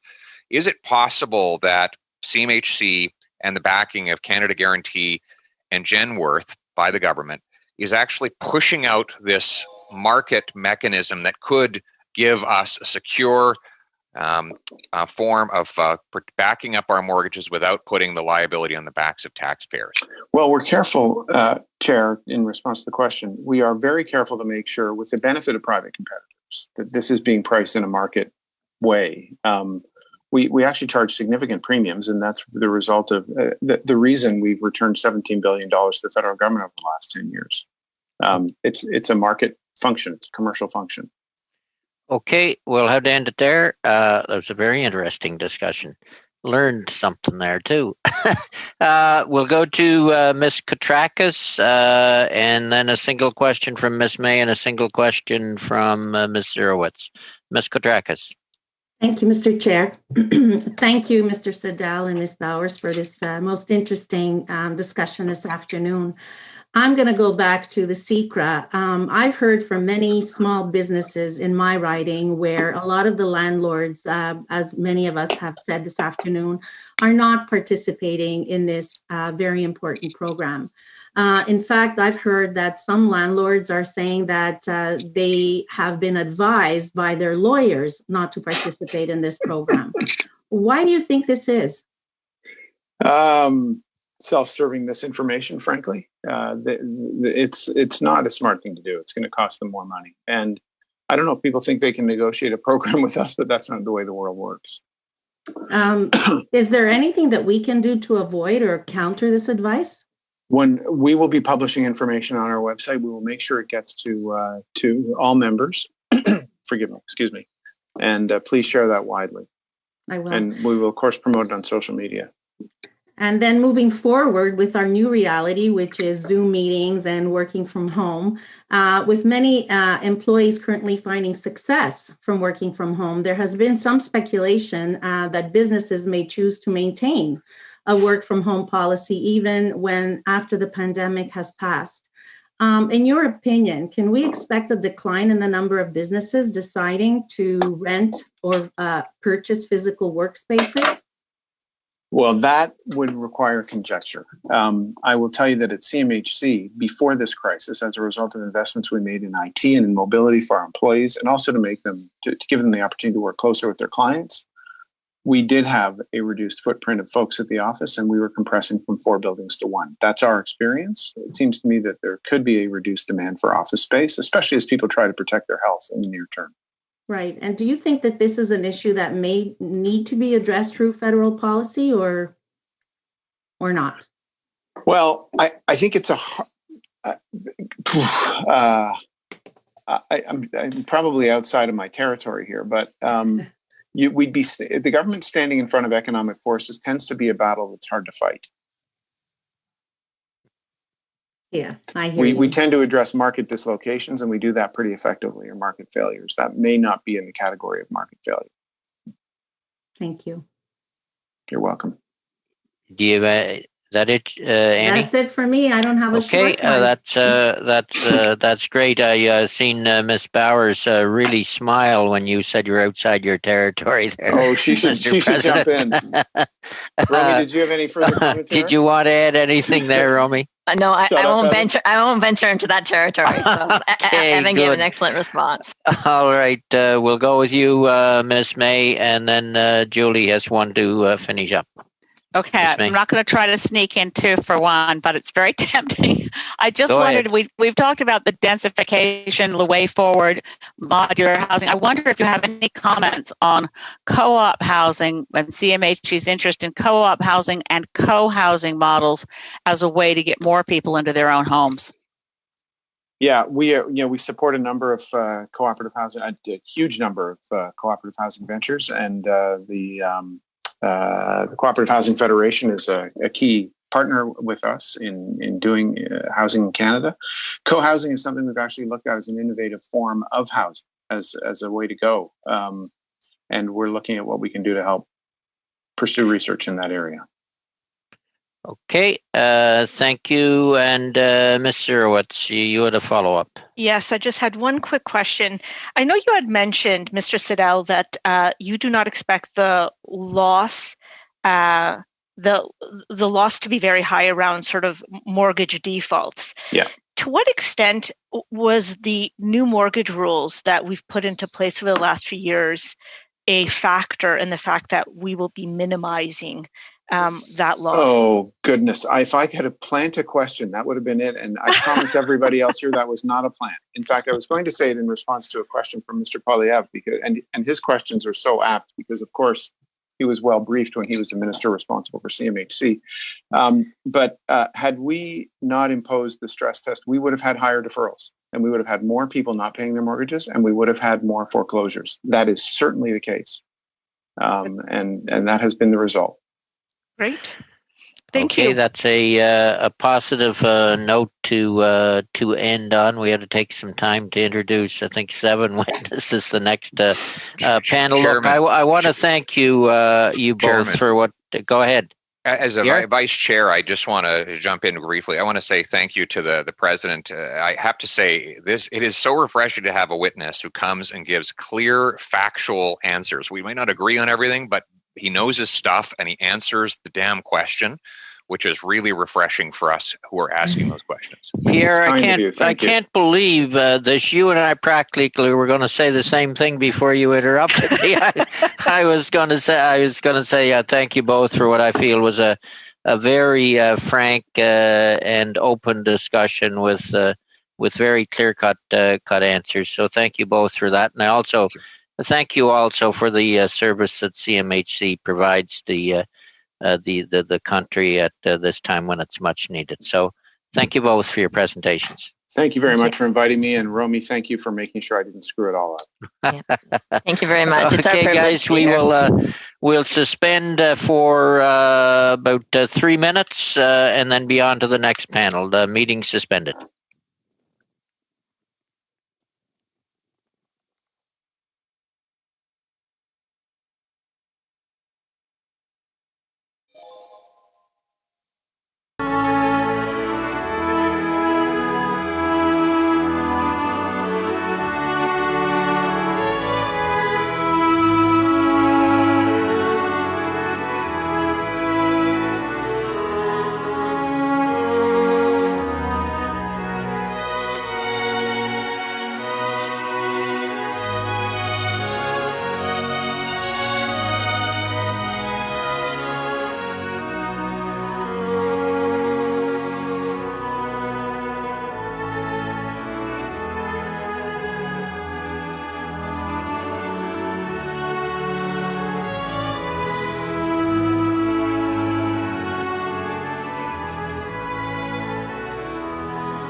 29, panel number 2, the House of Commons Standing Committee on Finance. We're meeting pursuant to the order of reference of Tuesday, March 24, on the government's response to the COVID-19 pandemic. So we'll forego the rest of the preliminaries and get on. We have a lot of witnesses today. We have 7 on this panel. And so if you could try and keep your comments fairly tight to the 5 minutes, it would get us, give us more time for questions. So we'll start then with the Aerospace Industries Association of Canada. First of all, I want to say welcome all. I didn't say that. Welcome to you all, and thank you for coming. With Janet Wardle with the Aerospace Industry Association of Canada. The floor is yours. Thank you. Good evening. As chair of the Aerospace Industries Association of Canada's Special COVID-19 Economic Impact Committee and President and CEO of MHI Canada Aerospace, thank you for the invitation to be here today as you study the government's response to COVID-19. AIAC is an industry association representing more than 95% of aerospace activity in Canada. Our members are located in all regions of the country and range from very small to very large businesses operating in all 3 segments: space, aerospace, and defense. MHI Canada Aerospace is a North American Tier 1 heavy aerostructures operation whose work statement represents the largest onload of related high-skilled aerospace manufacturing jobs to Canada in the past 40 years. We currently employ 800 employees at our Mississauga facility, along with an estimated 3,000 indirect people throughout our supply chain, of which 65% is within Canada. We pride ourselves on our Team Canada approach, our accomplishments, and how we have successfully positioned ourselves for future growth opportunities within the commercial and defense aerospace industry. More than 80 years ago, decision makers just like you committed to making Canada a global leader in aerospace. They had the foresight to recognize an industry that, if supported, would add to the overall economic health of the country. We are now one of the 5 leading aerospace hubs in the world. That is the kind of commitment and leadership required today. Nearly 215,000 Canadian jobs and $25.5 billion annually is contributed to the Canadian economy. We faced challenges before, but the impact of COVID-19 crisis is truly unprecedented. With little demand for flights and most airline fleets grounded for the foreseeable future, the effect on the aftermarket demand has been significant and is expected to remain low. In some cases, new orders have been stalled and airlines have requested delivery delays, leading to reduced aircraft deliveries. Canadian aerospace companies are grappling with cash availability, operational constraints, supply chain impacts, and revenue sensitivity. In fact, EDC's own reporting identifies aerospace manufacturing as one of the hardest hit industries. While some sectoral support has been announced for other industries, that hasn't been the case for aerospace. Now is the time. In addition to your overall economic support, we are once again calling on the government to please work with us on a sectoral strategy for aerospace. There are many global examples where industry and government are working together to enable the aerospace, defense, and space industries in their countries to achieve a top position in the global market. And that is what we need to do in Canada. For example, the Australian government is investing significantly to build defense capabilities. In the UK, programs across the space sector are supported to deliver innovation and growth. Likewise, the UK has also developed a strategy for defense. This isn't about bailouts. It's about leveraging a transformational opportunity to catapult to a solid position of strength as a world leader. Canada has been a leader in the past, and we need to get there again. And this crisis has reinforced what AIAC has been saying for some time now. Vision, investment, and partnership is needed if we are able to be the leaders on the world stage. AIAC issued our Vision 2025 report last year because Canada was starting to lose ground and we need to partner with the government.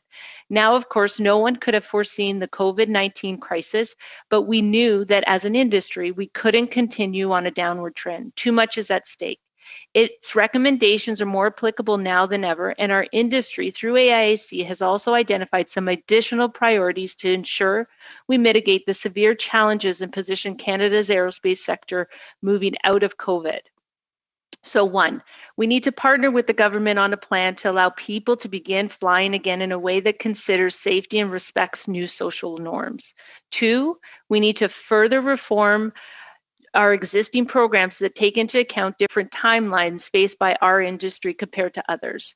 3, building on the work already done through Vision 2025, the development of a long-term strategy for the sector to ensure our global competitiveness and to ensure we contribute to the economic growth that is required post-COVID-19. 4, the rapid implementation of green technologies and supply chain support for SMEs so the sector can establish itself as a world leader in environmental sustainability and ensure our supply chain can adapt. 5, we need to expedite public procurement, in particular defense and space projects, to help stimulate and to sustain high-tech jobs and supply chains. We have a roadmap for moving forward, but government support is needed to not only allow the sector to recover from the crisis, but recover to a position of strength on the global market. We look forward to partnering with the government to make this a reality. Thank you for your time and consideration. Thank you very much, Ms. Wardell. Turning then to the Canadian Energy Pipelines Association, Chris Bloomer, President and CEO. The floor is yours. Welcome.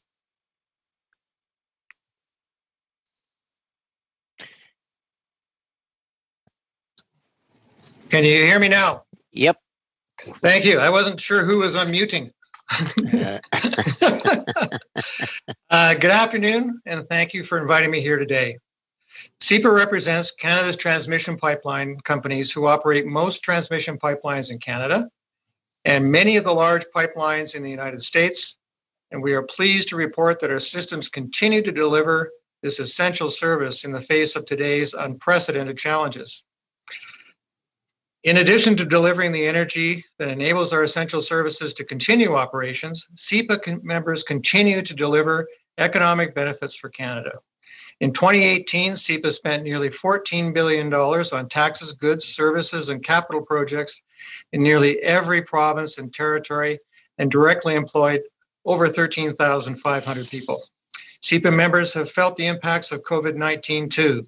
Transmission pipeline operations, maintenance and construction projects, along with their supply chains, were designated critical infrastructure quite early, and personnel were designated as essential service workers.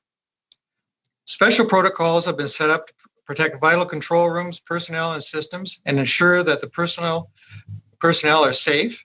We transition to this new reality swiftly and safely, but we are looking forward to getting fully back to work and contributing to Canada's economy and recovery. It is important for us to recognize the frontline workers who have kept society going.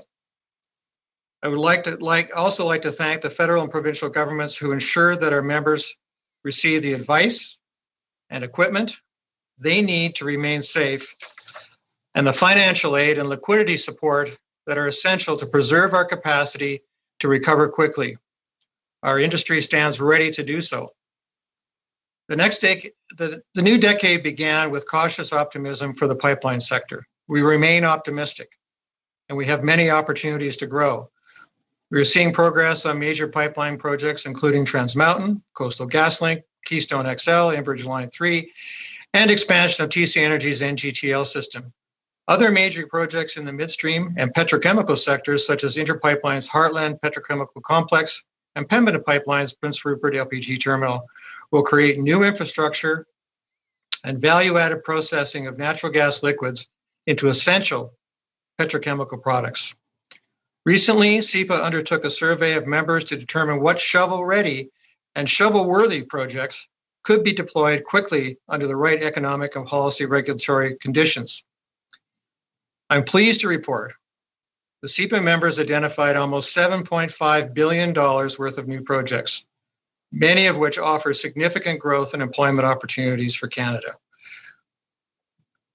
There will be large and small changes to the life of Canadians and lessons learned as a result of the pandemic. However, our commitment to be the best in the world terms of environmental performance will remain. Our operations and the products we transport across the continent and the world are essential and have the best environmental practices.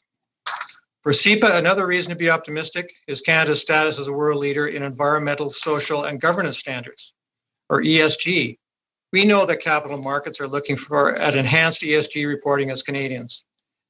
We know we produce energy to the highest ESG standards. This is a competitive advantage for Canada that should be leveraged. Another reason for optimism is the engagement and support we see from Indigenous communities who are seeking benefit agreements, community investment, jobs, and local supply opportunities from energy projects that will provide economic security and build strong communities for the long term.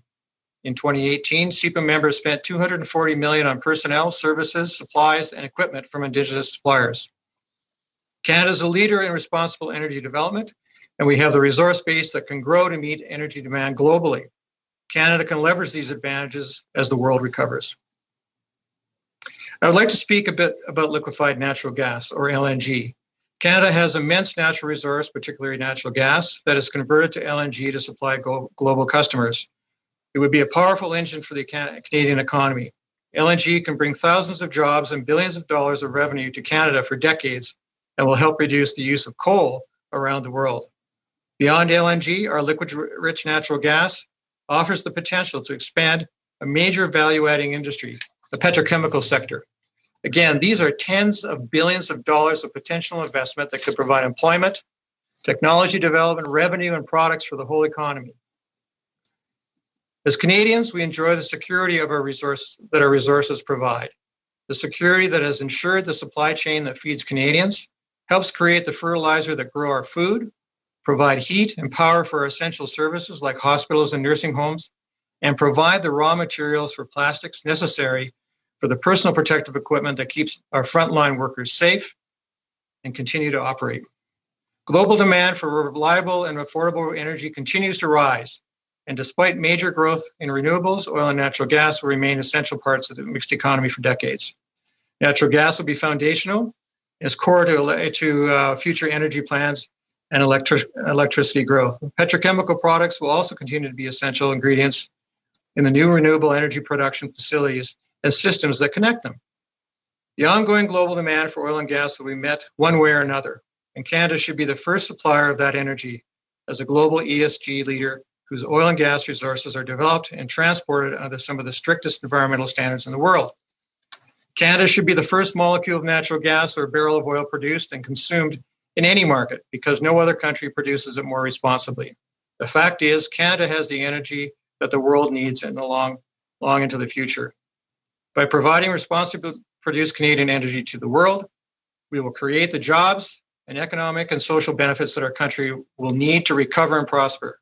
In closing, I would ask you to consider the following. The crisis has taught us that Canada needs the ability to look after itself in a pandemic. We need shorter supply chains, and we need the ability to enable those supply chains. Fortunately, we have the raw materials that we need, the human resources, and the ingenuity we need, and the energy we need to be self-sufficient and help others. What we need is the will to set aside minor differences and work together to leverage all our natural advantages for the future of all Canadians. Our industry must be part of the future. We will build it together, safer, smarter. Thank you. Thank you very much, Mr. Bloomer. Monsieur le Président. Hello? Oui, Monsieur le Président. The translation service has informed us that in order to translate the witness, because they had the text of the proceedings, but the sound quality was insufficient. That's what the translation service has informed me of.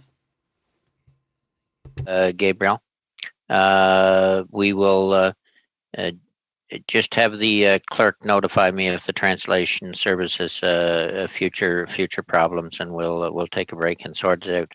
All right, then we'll turn to the Canadian Parks and Recreation Association. Mike Roma, incoming president, and Kathy Jo Noble, executive director. Floor is yours, Mr. Roma. Thanks. I'm going to go first, Mr. Eastman. Okay, Kathy Jo, go ahead. Thanks. Thanks for the opportunity to speak to the role of municipal parks and recreation and what we can do to help in the societal and economic recovery of communities from COVID-19. The Canadian Parks and Recreation Association is a national voice for municipal parks and recreation. We are the arenas, the pools, the sports fields, and the playgrounds in your community. And we're the summer camps, the yoga classes, the sport leagues, and the swimming lessons in which you and your family participate. The municipal parks and recreation sector provides facilities, services, and programs for both a social and a financial return. During the pandemic, as facilities and programs are shuttered, we are losing both revenues and the value we bring to communities and individuals. Returning these services fully, safely, and quickly in a post-pandemic context must be a priority of all governments. Jurisdictional roles must not be a barrier during this time of crisis for municipalities and nonprofits. The financial impact of COVID-19 on municipal parks and recreation sector is $221 million monthly due to the incurred fixed costs of facilities while they are against a zero financial and social return. When facilities and programs do resume, new public health requirements such as hygiene, cleaning, and social distancing could raise facility operation costs by as much as $226 million annually. And lower revenues are expected due to the capacity restrictions for facilities and programs under social distancing. Since municipalities do not qualify for the Canada Emergency Wage Subsidy Program, thousands of parks and recreation officials have been laid off, and thousands more, including students, will not be hired for summer programs. I now turn it to Mike Roma. Thank you, CJ. When restrictions are lifted, Canadians will want and need recreation and parks services. There will be challenges. CJ mentioned some of them, higher operating and infrastructure costs. There'll be limitations on the ability to deliver programs in terms of participant levels and facility and space capacity limitations, while costs remain the same. Hiring, training, and ramping up staff will be expensive, and municipalities aren't eligible for current wage subsidy programs. As well, participants will need to get over the stigma of being in busy facilities and spaces, and that'll require enhanced cleaning procedures, as well as enhanced promotions and marketing efforts. There'll also be capital investment requirements related to those public health restrictions, and that'll be added to the capital issues that the sector's had in terms of aging infrastructure pre-COVID. These challenges will lead to increased costs and user fees and the need for specialty staff, supplies, and equipment. And in some cases, we fear that these increases will be too much for municipalities and nonprofits, leading to reduced service levels and, in some cases, facility and space closures. We know that recreation, parks, and sport will be key to our recovery. We also know that we have lots to contribute to other federal agendas like increasing physical activity levels, addressing climate change, and furthering reconciliation. For these reasons, we call on the federal government for two avenues of support. The first being a community sport and recreation recovery fund, and the second being investment in sport and recreation community infrastructure. We call upon the federal and provincial territorial governments to create a joint single transfer funding program that municipalities can immediately access to help support the costs of returning parks, recreation, and sports services to communities. We do applaud the recent commitment from the federal government of $72 million to amateur sports sectors. However, we're representing the places where those activities will occur. And obviously, we need to be providing those spaces for sport and play to come back. We also call for an investment in community sport and recreation infrastructure to not only address the pre-existing multi-billion-dollar recreation infrastructure deficit, but also to address new infrastructure needs in a post-COVID-19 setting. It's been proven that recreation is needs most, I guess, investment compared to any other infrastructure system provided by municipalities. And we do, again, applaud the federal government for reprofiling existing infrastructure funds to create a COVID-19 fund, but that is only a first step. New money is also needed. We're hoping that these infrastructure funds, when announced, could be directed directly to municipalities to allow for timely and direct funding to communities, and that it should be earmarked for sport, culture, and recreation infrastructure, preferably to reinvest in aging facilities similar to the envelope created in the 2017 federal budget. And with that, I would like to thank you for your dedication and public service in these trying times, and to the Finance Committee for inviting CPRA to appear, and we will welcome any questions during the question period. Thank you. Thank you both for your presentation. Turning then to the Food Processors of Canada, Denise Allen, President and CEO. Denise? Thank you, Chairman, and distinguished members of the committee for the opportunity to present as you examine concerning matters related to COVID-19. My name is Denise Allen, and I am the President and CEO of Food Processors of Canada. For more than 35 years, Food Processors of Canada has been the trusted, leading national voice of the Canadian food and beverage processing sector. Today, we find ourselves in uncharted territory. We have accepted that our future is irreversibly changed by the prolonged effects of this crisis. And this has forced us all, both in business and in our daily lives, to consider the interconnectedness of our societal, food, and economic systems. The following submission is intended to respectfully inform you of the impending risks we observe in our food value chain, and to offer a suggestion on how to offset the possibility that if the issue of liquidity is left unaddressed, food shortages and food price inflation will be more severe than necessary. Since early March, the COVID-19 pandemic has placed extraordinary strain on our entire supply chain. During this time, food processors have continued to manufacture safe, high-quality products under a difficult set of circumstances, which include reduced operating capacity and sales, higher operating costs and wages, employee absenteeism, sourcing of personal protective equipment, and other measures to ensure factories remain open while simultaneously safeguarding our employees' health. These changes to operating procedures are taking place under a backdrop of daily changing public health announcements and a nationwide state of emergency. The disruption to the food sector in Canada has left certain sectors of our economy devastated. This prolonged disruption is marked like no other in history and bears a combination of unique characteristics which will require remediation to ensure food products continue to flow uninterrupted to consumers. Our sector's commitment to produce essential products for Canadians during our crisis remains strong. As we look forward, we recognize that social distancing rules will remain in effect for the foreseeable future.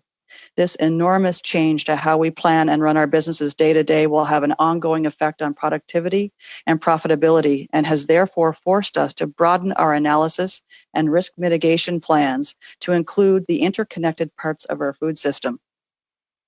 A return to a steadier economic state will require the recognition and support for the incremental expenses beyond PPE incurred to date, as well as a recognition of future financial risk in the form of liquidity in one important selling channel, the food service sector.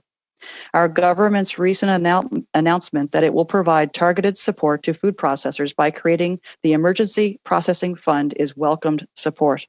However, this pool of funds is inadequate to cover the added operational burden of not only PPE, but other incremental costs to ensure the safety of frontline workers and to meet increased demand from retailers.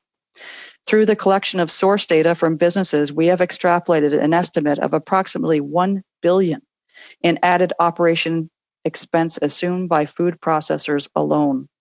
FPC welcomes the assistance and support offered through the Emergency Processors Fund. However, we respectfully ask that consideration is given to expand this fund to offset the financial burden being shouldered by the food and beverage processing sector beyond that of PPE. The credit risk posed by the devastation in the food service sector, primarily independent restaurants, presents significant risk to the efficient workings of the entire Canadian food supply. Recently, government announced a rent subsidy program for independent businesses, which responds to one of the greatest challenges for independent restaurants. However, the sector is reporting low uptake of the benefits of the program. Even more worrisome is the working capital requirement to restock inventories, which will exceed that of rent default risk. By contrast, the retail sector remains buoyant with little to no liquidity issues reported. Retailers currently have sufficient cash flow to pay food processors within established payment terms. The food service sector has a significant erosion of sales, which presents liquidity risk in this second major selling channel for food processors and primary producers. This liquidity risk is severe and compounded by rent and other debt, low operating margins, and shortened cash cycles. Their liquidity problem is not simply timing, but an inability to generate cash from operations or borrow significant funds to replenish inventories required to reopen. When examining the total food supply chain, it is apparent that many independent operators in this sector will not be able to honor past food orders and settle rent debt through further borrowing or sales. Unless independent restaurants can secure a source of funding in the form of long-term financing or grants, their rent debt alone will be a significant detriment to their ability to reopen profitably. This gap translates into significant accounts receivables risk for both food distributors and food processors. Without immediate remedy, food distributors will not extend further credit to their restaurant customers based on this restriction to working capital. The backbone of the Canadian food supply chain is our farmers. The agricultural sector is the base producer of food for both selling channels. The liquidity issue presented by the food service sector will impact agricultural sector's ability to see their product effectively reach the consumer market. Our ability to focus on the total food system and supply chain in Canada will determine if there are food shortages and severe price inflation, which will disproportionately affect those most economically vulnerable. We are asking for an injection of working capital to backstop the credit risk posed by the food service sector and ensure that product continues to flow unfettered while protecting the Canadian small business owner. In conclusion, Chairman, two immediate opportunities exist to protect and secure food supply for all Canadians. First, expanding the scope and magnitude of the Emergency Processing Fund to include other incremental operating expenses is needed to offset the increases and support public safety protocols expected to continue far into the future. Second, an immediate injection of working capital is required to backstop a minimum of 3 to 6 months worth of food orders to offset the receivables risks to distributors and discourage changes with payment terms. With relative stability restored in our food system, our collective focus must then shift to an exit strategy for C-19. Thank you.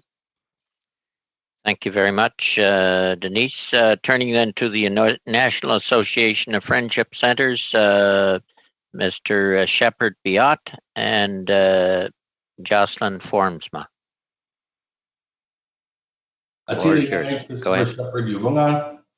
Good morning, committee. My name is Christopher Shepard-Biot. I'm the president of the National Association of Friendship Centers.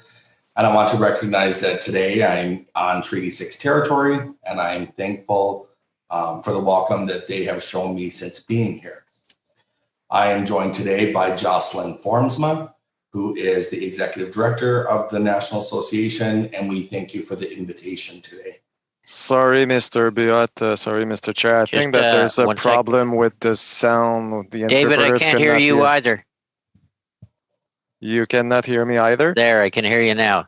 I was just saying, Mr. Chair, that the sound quality is not good enough to interpret, I think, Mr. Biot. We can try it one more time.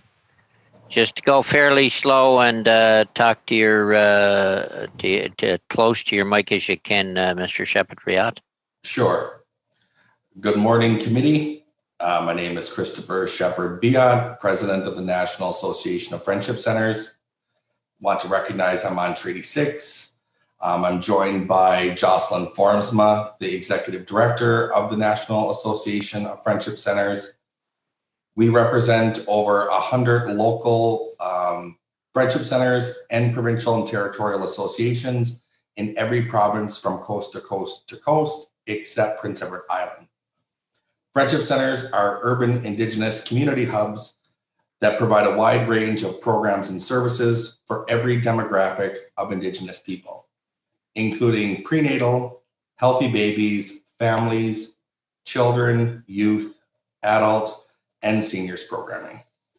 We offer services in health, economic development, entrepreneurship, and employment and training, housing and homelessness, Head Start and childcare, violence prevention, education, languages, culture, justice, and sports and recreation. Collectively, we are the largest and most comprehensive urban Indigenous service delivery network in Canada. Last year, 93 centers served approximately 1.4 million First Nations, Inuit and Métis, and non-Indigenous people across over 1,200 programs and services in 238 buildings and employing over 2,700 people. We are proud to be a largely Indigenous women-led network. What I need you to hear today is this: the federal government needs us to help navigate through the remainder of the COVID-19 response in urban Indigenous communities. They will need us to help reestablish Canada's economy after COVID-19, and they need to effectively resource us to do so. The first friendship centers have been on the front lines of support for First Nations, Inuit, and Métis people for 70 years. COVID-19 is but one emergency that we are helping the communities we serve to navigate. And the matters and conditions that we help our community members with every day will still be here, even after this pandemic ends. Among the systemic barriers to do this essential work are the distinctions-based approach to COVID-19 funding, which left many urban Indigenous community members we serve unseen, the ongoing jurisdictional wrangling between federal and provincial governments, the chronic lack of resources, training, and personal protective equipment, the chronic and not being engaged nationally on urban-specific approaches. While we are appreciative of the funds we have been able to secure through the Indigenous Community Support Fund, we need you to know that this money was spent even before it hit the ground. The $15 million set aside for urban Indigenous needs was never going to meet those needs. We must see a second wave of funding soon. Urban Indigenous people cannot continue to be left behind. Now is the time to leverage the Friendship Center movement's expertise, networks, and programs to support urban Indigenous people and provide them the support they need during this crisis and afterward. The NAFC continues to seek funds to ensure that urban Indigenous communities are served in this time. And friendship centers should not be decimated because they answered the call when others could not or would not, because they spent and served without proper equipment, and because they put aside their regular fundraising activities or shut down their social enterprises. Our network is highly effective, agile, and competent at sharing information and caring for each other. Instead of looking at us as another handout asking for more, we encourage the federal government to look to us as an answer to the question of how do we reach this priority population? Properly equipping and resourcing friendship centers now, and including friendship centers in response and recovery strategies, is but one way to care for and invest in the viability of urban Indigenous communities and economies. The NAFC has offered and continues to offer its perspective, expertise, and knowledge of urban Indigenous communities and community members to inform the federal government and guide effective remedies both now and post-COVID-19. We look forward to being a part of the ongoing conversation and the continued investment in our work. Thank you so much. Thank you very much. And we could hear you considerably better when you went slower. Thank you very much for that. Then turning to Public Policy Forum, Edward Greenspun. Go ahead, Mr. Greenspun. Thank you. On behalf of the Public Policy Forum, I thank the Finance Committee for the opportunity to address the critical issue of how COVID-19 is impacting the economy and what can be done. I will be speaking about the general public interest and not the state of the think tank sector. PPF is embarking on a post-COVID research and convening project we call Rebuild Canada. Edward, I don't want to interrupt, but can you pull the mic? You're coming in as if you're hitting your mic. Okay, I will pull it down a little bit. There, thanks. Our work starts from the premise that the crisis has thrown up new issues with which we must deal, as well as changing the trajectories of long-standing issues we have not yet adequately addressed. There are many of them. I was struck in the recent jobs numbers that young people make up 14% of the population and have lost 30% of the jobs. Nearly half as many again are still employed but have lost all or a majority of the hours they usually work. And research from previous recessions shows that unlucky timing in entering the labor market reduces earnings for at least a decade. As with public debt or digital infrastructure or gig work or the decoupling of China and the United States, policymakers are going to be left with a host of issues with major consequences. Rebuild Canada will gather some of the best established and up-and-coming policy minds and generate fresh ideas for decision makers such as yourselves. Our first choice is whether we seek a return to the pre-pandemic status quo or strive to turn this cataclysm into a catalyst for a more productive, resilient, and fair economy and society. With that in mind, I'm going to briefly just touch on two issues we will look at. First, climate and energy. Nowhere is the crisis more acute than in Canada's oil and gas producing provinces. As policy is considered, three realities stand out. One, climate change is getting worse. Two, an energy transition is already underway, driven by both public opinion and international investors. Three, a move away from fossil fuels will occur over decades, not years. Just 3.8% of new vehicles sold in Canada today are electric or hydrogen. Internal combustion autos still comprise 99% of the passenger fleet, and the average lifespan of a modern car is about 13 years. It is clear we will be running on gasoline for a while yet. If fossil fuels are going to be with us and climate change is getting worse, there's only one possible solution. We need to pursue all four pathways of the government's 2018 Generation Energy Council report, including a cleaner oil and gas sector. Norway provides a model of climate cleanliness at home and the export of low carbon oil abroad. The alternative to a cleaner oil and gas pathway, given continued demand, is to become a net importer and forego the $76 billion that Canada earns towards our balance of payments from oil exports. One place to start of being cleaner and continuing to make this money for our government and other revenues is by matching U.S. incentives for carbon capture, including the so-called 45Q tax credit. Canada was at one time a world leader in carbon capture, one of many steps in reducing emissions. Today, our homegrown technologies are being tried out south of the border. I see in PPF's Energy Future Forum project a strong desire to reestablish leadership at home and to sell abroad. The second thing I want to talk about is quality of information in a democracy. As some of you know, I spent most of my career at the Globe and Mail, including as Ottawa Bureau Chief, founding editor of globeandmail.com, and editor-in-chief. The COVID crisis is having two major effects on the news industry. First, it is decimating revenues at journalism-based organizations at the very time demand for reliable and local information is greater than ever. In releasing its first quarter results 2 weeks ago, Torstar Corp reported print ad revenues at its dailies and weeklies down 58%. Digital was also down. This is typical of the industry, and comes on top of a decade of declines that have taken ad revenues for dailies from $2.5 billion in 2008 to potentially as low as 600 to 700 million this year. The news media is bleeding out. A broke press is not a press at its best. Community newspapers are the most vulnerable because they generally lack any subscription revenue.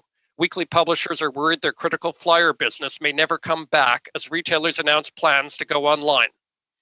Everyone knows the only growth area is digital advertising and that it is thoroughly dominated by Facebook and Google, neither of which employs journalists who can go out and establish whether 5G cell towers cause COVID-19 or whether a conspiracy theory is at work.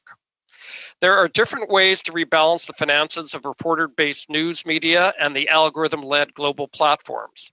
An obvious and overdue point is to finally make foreign subject to the same sales tax obligations as Canadian news media. Some people also think we should finally extend Section 19 of the Income Tax Act to the internet. As you know, France and Australia have turned to competition law to pressure platform companies to negotiate content payments with news publishers. PPF's The Shattered Mirror report recommended an alternative of imposing some form of levy, as with cable TV, on digital operations that do not invest in Canadian journalism. We also need to activate the 3 useful vehicles to support journalism contained in the federal government's 2019 budget. I'm proud to have played a role in designing labor tax credit and the extension of charitable status to journalistic organizations. Now, with news media facing a Waterloo moment over COVID, it is time to get the money out the door. Historically, when Canada's ability to provide news about our country to its citizens was threatened, we used policy to create a CBC and a Section 19 and split-run magazines. We need to be resolute again. Thank you. Thank you very much, Mr. Greenspun. Before I turn to the YMCA, I'll just give you give members the first round of questioning, and we will have to go to 5-minute rounds this time. First up will be Mr. Cooper, then Mr. McLeod, Mr. St. Marie, and Mr. Julian. So turning now to Peter Dinsdale with the YMCA Canada. Mr. Dinsdale, floor is yours. Thank you very much, Mr. Chair and committee members, for the opportunity to testify during this unprecedented, trying time of crisis. The YMCA has been a part of communities for decades, and we've been a place of connection and belonging in times of fortune and celebration. And we've been there in times of recessions, depressions, and disasters, helping communities recover. COVID-19 has been no different. From coast to coast, YMCAs have steadfastly continued to provide services to ensure communities have access to supports they need during the crisis, either by moving them online or opening our doors wherever possible. We are transforming our facilities to protect the homeless and providing childcare for essential workers. Our employment and training, as well as our immigrant and settlement services, are being delivered by phone and online. We have launched virtual workshops to promote physical health and mental wellness. We are leveraging technologies and other avenues to reach seniors and young people in isolation. Through these efforts, we are supporting the fight against COVID-19 by providing Canadians what they need in order to be on the front lines and remain healthy and physically distant. YMCA is responding to the urgent needs of communities, but not in the absence of significant challenges as a result of closures and decline in revenues. This comes at a time when the demand for our services has increased as communities look for supports to cope and connect during the pandemic. We thank the Government of Canada for recognizing the needs of the charitable sector during this pandemic. The Canada Emergency Wage Subsidy has meant that YMCAs can retain recall staff previously laid off and ensure they remain connected to their employer. And the $350 million Emergency Support Fund will help charities continue to provide emergency services to vulnerable populations today. While these announcements are a positive step forward, a large financial gap continues to exist in the absence of core stabilization support for the charitable sector. Our cash flows projections have informed that YMCAs in Canada are going to be missing $42 million in the next 3 months and $84 million in the next 6 months. Funding that's required to keep them open. Considering we're now in week 11 of this pandemic, We are extremely concerned with this financial position. That's why YMCA Canada supports Imagine Canada's urgent call for broader sector stabilization to address this financial shortfall. An immediate funding program that will provide us with stability during this precarious time will ensure we can continue to provide communities programs that communities rely on, and that our facilities, spaces that Canadians help us to build in these communities, remain open once again when we all come together. As a federation, we're made up of 44 YMCA member associations with reach into communities all across Canada. We have the means to deliver these funds quickly and with accountability measures in place to maximize the impact of this investment on Canadians. In addition to sector stabilization, this pandemic will require us to evolve in order to return to the next normal. We'll need to retrofit our spaces and purchase PPE to adhere to the health and safety limitations, continue to innovate and deliver programs remotely, and introduce new and expand existing services to meet demand. This also means updating our operating model to ensure we can be agile in a changing environment and continue to be responsive to the needs of communities moving forward. Financial support to enable this transformation will be critical to the social and economic recovery of our country. Young people will need greater access to employment services and training in order to obtain meaningful employment. Demand for immigrant and settlement services will increase once the border restrictions have been lifted and people are able to arrive in Canada. Individuals will be seeking mental health supports to manage stress and anxiety caused by the pandemic. And parents, particularly mothers, will need to know their children are safe and have access to high quality childcare in order to return to work or to school or to find a new job. We recognize that these are significant investments. However, the cost to replace social and community infrastructure built over generations is much greater. Immediate sector stabilization and transformation funding programs will enable our sustainability through this pandemic and our ability to support community recovery, just as we have in trying times before this.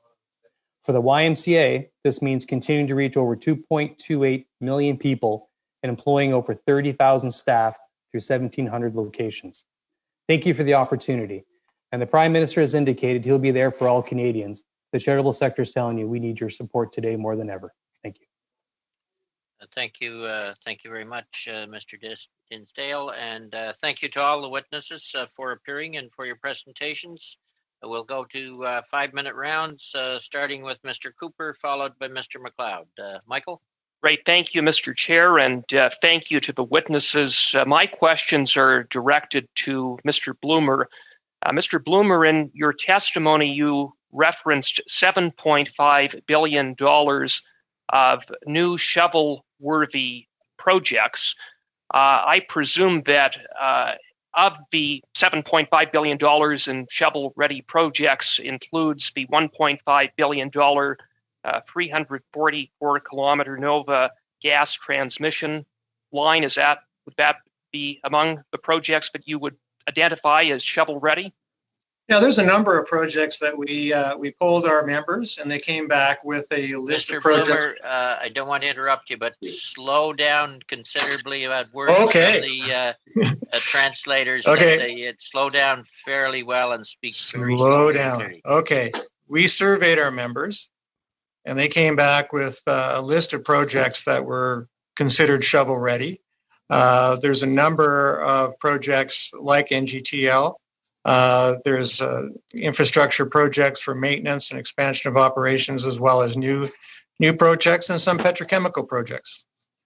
Right, and I mention NGTL because it has been approved by the Canada Energy Regulator, right? Correct. And right now it's being held up by the federal cabinet, right? It's being held up. There's an issue around consultation, getting that cleared up, and I'm assured that they're working on that right now. Right. Now, speaking more broadly about the energy sector, a sector that is one of the most important industries in Canada, that accounts for about 10% of Canada's GDP, we have seen, I would submit, a relatively limited response from the federal government. There's been $1.7 billion dedicated to orphan wells. There have been some relatively minor liquidity measures for smaller companies. Are you satisfied with the federal response to date, or do you think that there's more of it could be done to support this vital sector? Well, I think the federal government in its first round of labor funding and small corporation funding, or small or medium size, and then the larger corporation funding, where companies can apply and would be eligible for liquidity, bridging loans, and so on. We're optimistic that that program can be helpful across the sector. Would you agree that in terms of medium and larger companies in the energy sector, the federal government has not provided sufficient liquidity supports, or that there's certainly room for improvement in that regard? We've heard that from other witnesses. Yeah, we'll have to see how what the program uptake is. It's early. We would certainly have liked to have seen a program like that earlier, but we're optimistic that we'll have to see what the uptake is, and we're optimistic that it will help some of our companies. Now, do you have any specific recommendations that you would like to see in the way of a further federal response? Are there any specific policies that you'd like to bring to the table? Well, I think there's a couple of policies. One is, clearly I've outlined that the industry has a significant number of projects that can be undertaken. Not just in the transmission pipeline industry, but also in petrochemicals and other aspects of the industry. So I would think that to enable those projects to move forward in a timely way, that there's clarity on the regulatory runway to make sure that those projects get off the ground and get going as soon as possible. Okay. How much time do I have? You've got another minute there, Michael. Go ahead. Well, I guess speaking a little bit about the regulatory environment, would you agree that legislation like Bill C-69 has not helped? Well, certainly we had a long discussion about Bill C-69 a while ago. It's now been put into law. We're working with it. We're hoping through the implementation of it that it will get more clarity than we had, and we've just got to work with it. Okay. Thank you. I just wondered, Mr. Bloomer, there, if it would be possible for you to send us, the clerk or myself, an overview of those kind of projects. They really should go out to the Minister of Infrastructure, so that everything's on the table, so that we can get a quick start on infrastructure to try and get the economy going again. So yes, certainly agree, Chairman. Good, and thank you. We have provided that, but we will provide it directly to this committee. Okay, thank you very much. Then turning to Mr. McLeod, Michael. Thank you, Mr. Chair, and thank you to all the presenters today. Very interesting presentations. My first question is to the National Association of Friendship Centers. I'm a founding member of the Friendship Center in my community. I live in an Indigenous community, and I really see the benefit of having friendship centers. I think every Indigenous community should have a friendship center, and an Aboriginal Head Start for that matter. One of our challenges in the North is to have good information. We don't seem to get the same level of tracking that the southern provinces get. Indigenous communities are always looking for better data. If you're going to make good decisions, you need good information. We're lucky in the Northwest Territories that we have no COVID cases, but we continue to talk about what kind of data collection would be helpful. And so I'd like to ask Chris if he could talk a little bit about what he would need in terms of information and what his approach would be. Thank you, Mr. McLeod. I know myself and Jocelyn, in front of previous other parliamentary committees, have stated, I guess, our frustration that the jurisdictional issues around health information and the current structure of case identification does not include urban Indigenous people. So there's a reason why the number of cases in La Loche, for example, outnumber the total number of declared Indigenous cases. So if you are not on reserve, you typically don't get the same disaggregated data that you would need to create good public policy. I would also argue that even when we have good data, public policy has not matched what that data tells us.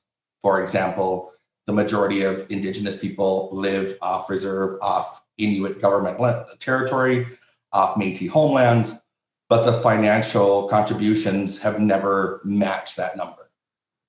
So for us, we've already reached out to try to gather as much data as we can with our partners.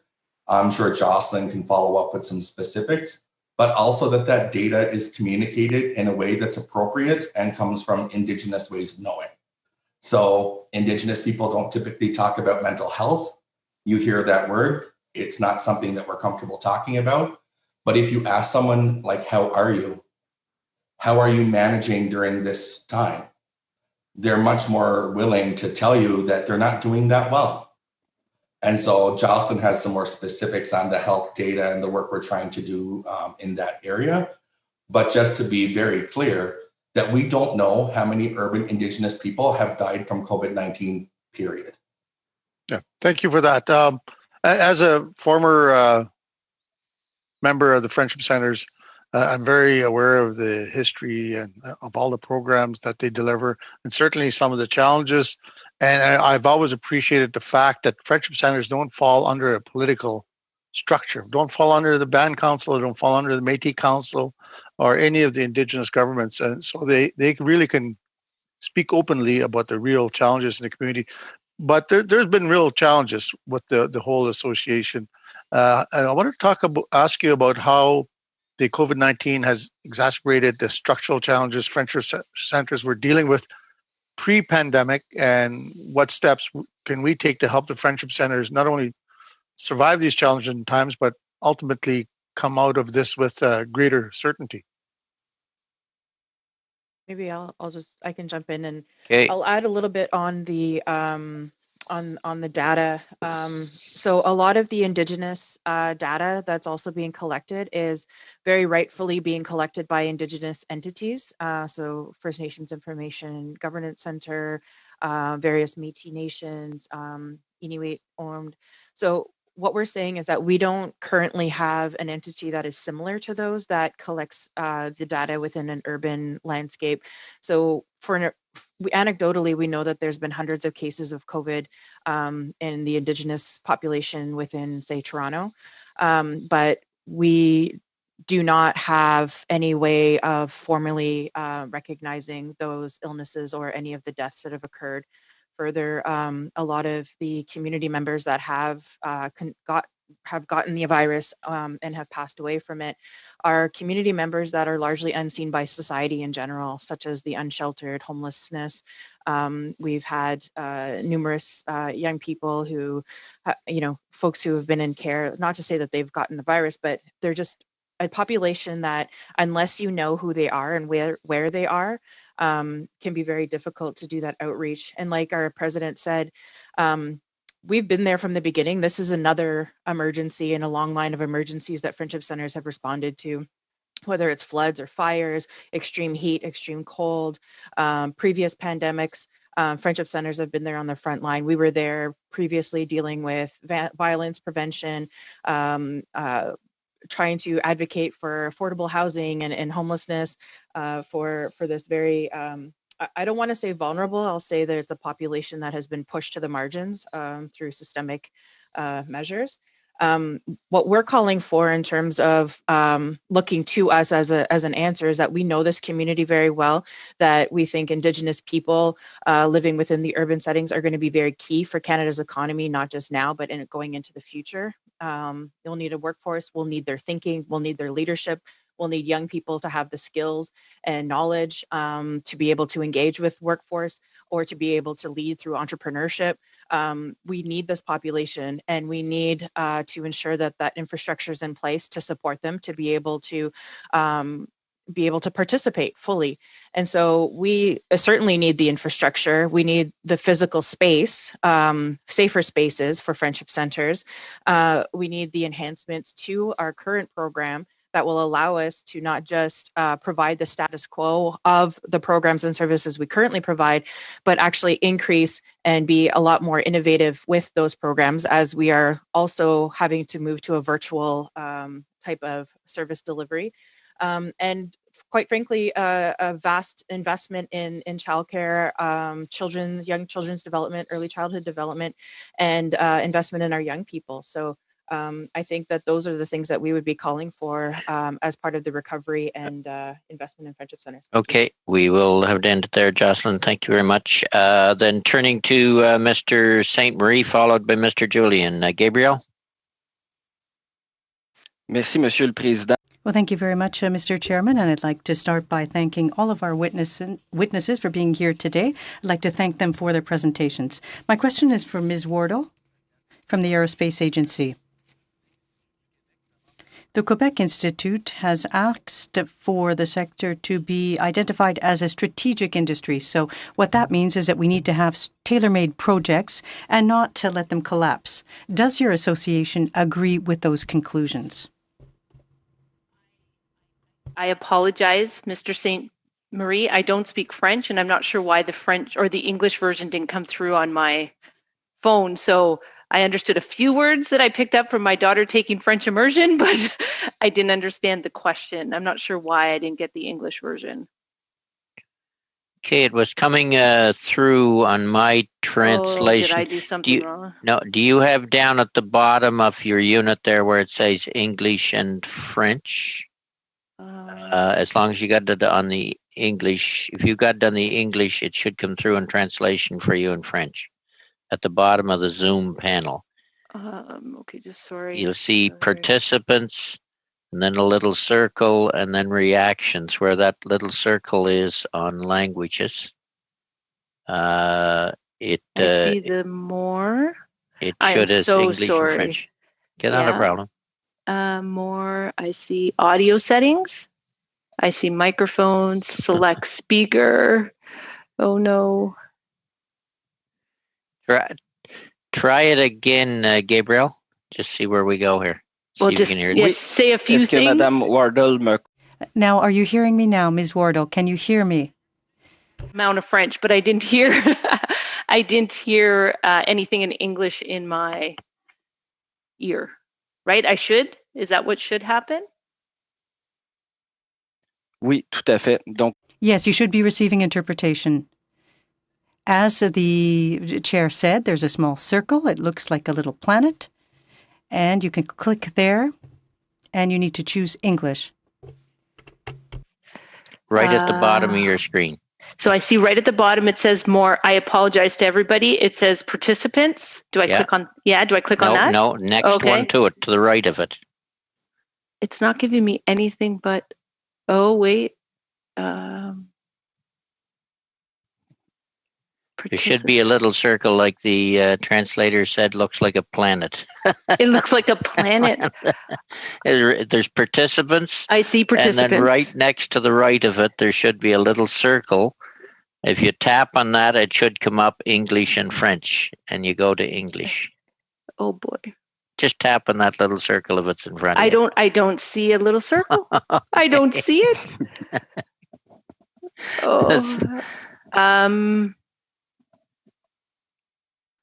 No, I see a wheel. Oh, I'm so embarrassed. No, don't be embarrassed. Try the wheel. Touch the wheel and see what happens. Okay.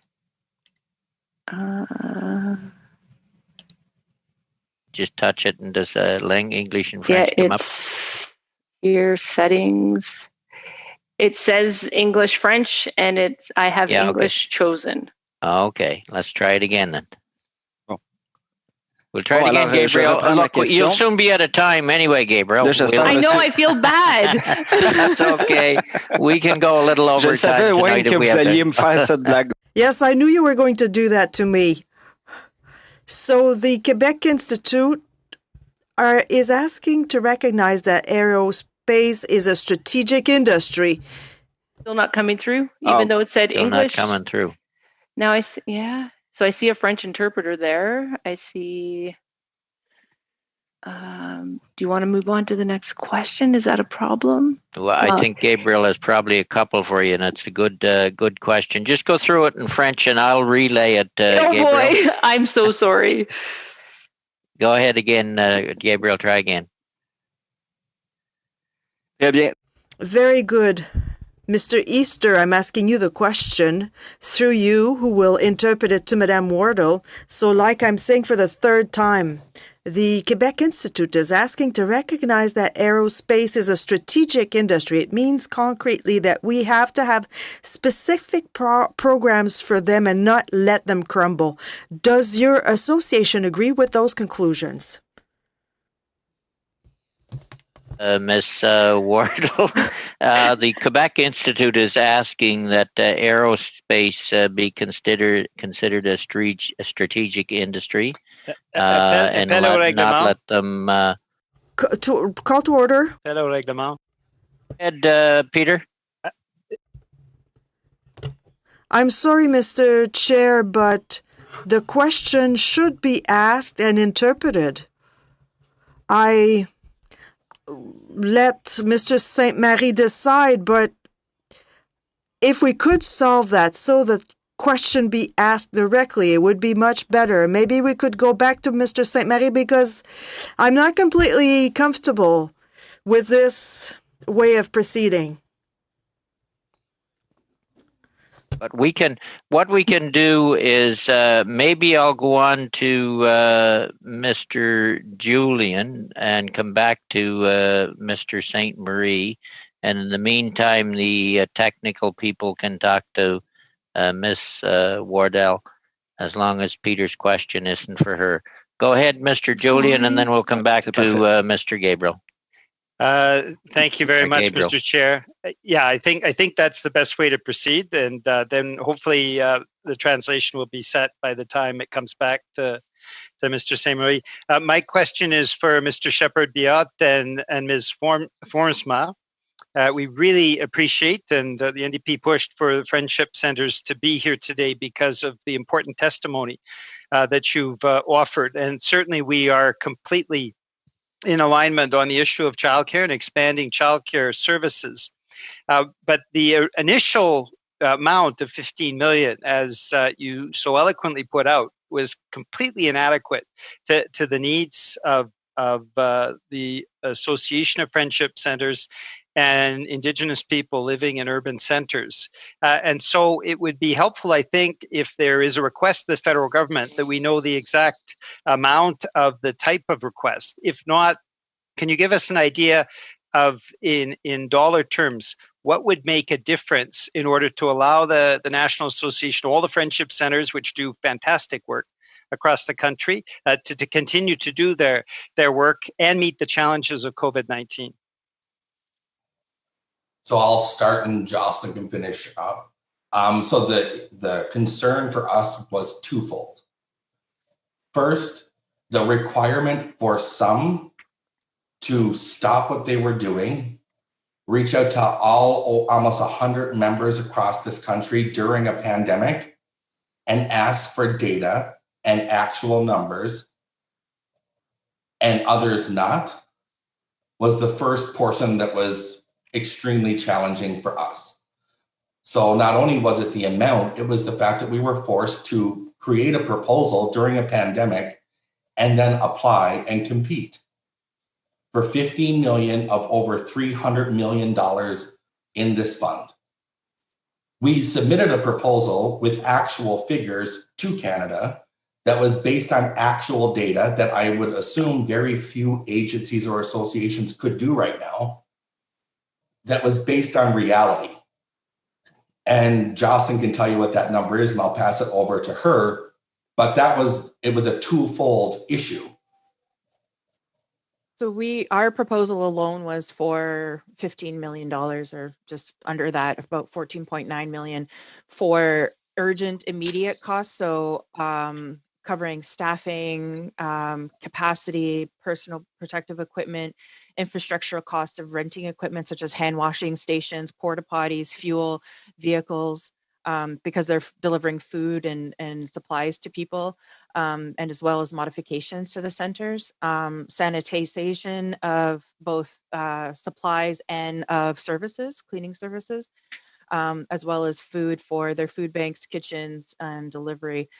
We had also put in support for coordination. So we've got people who are social workers and executive directors, administrators now having to respond to a pandemic with no public health background. So we wanted to be able to hire some expertise to help guide us through what we shouldn't be doing, but then being able to connect with each other to do that coordination. Just having one staff alone to coordinate the donations that were coming in, to coordinate food donations and gift cards and those kinds of things. We also need support for technology, what the upgrades to equipment, tablets and phones, both for the staff to move to a virtual environment, as well as to loan to community members, so elders to be able to combat social isolation, young people, families. And then we also included some support for accessing mental health and to do what we're calling program adaptation. So all of those components, which were based on actual costs that Friendship Centers were already spending, was the 14.9 million, plus the other federal government supports. While Friendship Centers are accessing that, for example, the small businesses for the wage subsidy, a lot of the food security funds didn't come to Friendship Centers. And so what had happened is Friendship Centers had to apply for 1,000 here, 5,000 there, 10,000 there. We've got some Friendship Centers, like RDs, are just exhausted from applying for small grants, and are also helping community members apply for CERB benefits and other benefits that they have access to in a safe way. So yeah, there's been a lot that a lot of the benefits have just kind of flown over our heads, and we haven't been able to really grasp a significant portion that would help us do the work that we were doing. We will have to end that. We will have to end that round there, Peter. You're a little over. I've still got a minute left, according to. No, you don't. Your watch is wrong. We'll get to you. You will have a second round anyway, Peter. I don't think. I believe Ms. Wardell is still on her phone trying to sort this out, so we'll come back to you further down the road a little further, Gabriel. We'll go to Mr. Morantz and then Ms. Koutrakis. Where did you say, Clerk? I think it should be fine. Maybe we can confirm we'll go back with Ms. to Wardell, but Mr. St. Marie. She's got two phones going there, Ms. Wardell. Go ahead, Gabriel. Merci, Monsieur le Président. Yes, thank you, Mr. Chair. So I'm asking my question again. The Quebec Institute is asking to recognize that aerospace is a strategic industry. It means that we have to develop specific programs for them and not let them crumble. Does your association agree with this conclusion? Thank you. Thank you for your patience, first of all. I appreciate it. Absolutely, we agree with it. We have been working on Vision 2025 because we realized that the industry was already starting to have issues prior to COVID-19. Now that COVID-19 has hit and people are not flying, the industry is slowly crumbling around us. We definitely need a sectoral strategy to help move us forward and keep 215,000 employees employed and allow that $25.5 billion worth of economy to keep going. And like I said, we had realized that there was an issue, and that's why we had put forward Vision 2025 last year. Merci. Thank you. In replacing the fighter jets, would the government expect significant returns so that this would compensate for difficulties in civil aviation? Thank you. I can speak on behalf of just my company. MHI Canada has been working with the government on this procurement policy, trying to move forward, whether it's defense or space, and realizing that we have the ability to put a Team Canada approach together and work alongside with all companies in Canada to bring the work to Canada from those organizations and build our economy even more, whether that's with technology, whether that's green, in order for us to innovate. So yes, we would absolutely benefit as a country for that defense policy to move forward. Le transport aerospace and all these fields are interrelated. Instead of giving a blank check, shouldn't we have a certain approach, like France having a green plan for their fleet? In Mirabel, we're building the most eco-energetic plane, and it means that our aeronautic sector would be more prosperous. Or secondly, like in the States, repatriate activities of maintenance. So I think on repatriation, we want to somewhat avoid the non-exporting, because our aerospace industry is 80% export. So if we start looking at not exporting or importing items into Canada, it could be a worse effect on our aerospace industry than it would be on others. But I absolutely agree that we need to have that sectoral strategy. And our Vision 2025, one of the biggest concentrations was going green and being sustainable. There's a company in Vancouver already that has e-planes. I know Mirabel and Bombardier are working on a plane that's more sustainable and environmentally friendly. We're proud to be part of that platform. So we know that we have to support innovation specifically on environment, and we want to be the leaders, but we need the government support to help us to be that leader in that industry. So absolutely, we need to, but the first thing we do need to do is get people flying. Gabriel, you got a minute. Gabriel. Merci, Monsieur le Président. Thank you, Mr. Chair. Air Canada has announced that they would withdraw 79 older planes rather than paying to maintain them while they're grounded. In the coming months, there will be thousands of planes that will be taken out of the fleet. Wouldn't that be the opportunity to develop the embryo of an industry of airplane recycling that we already have partly? It absolutely could be. But again, we need to get on the forefront. That could be a bridge to help us. But again, we need to have that long-term sectoral strategy to move us forward, get people flying, spend money on innovation and environmental, but absolutely, that could be a bridge to get us there and help our industry survive until we receive those orders. Because keep in mind, our long lead times make us so different than everybody else.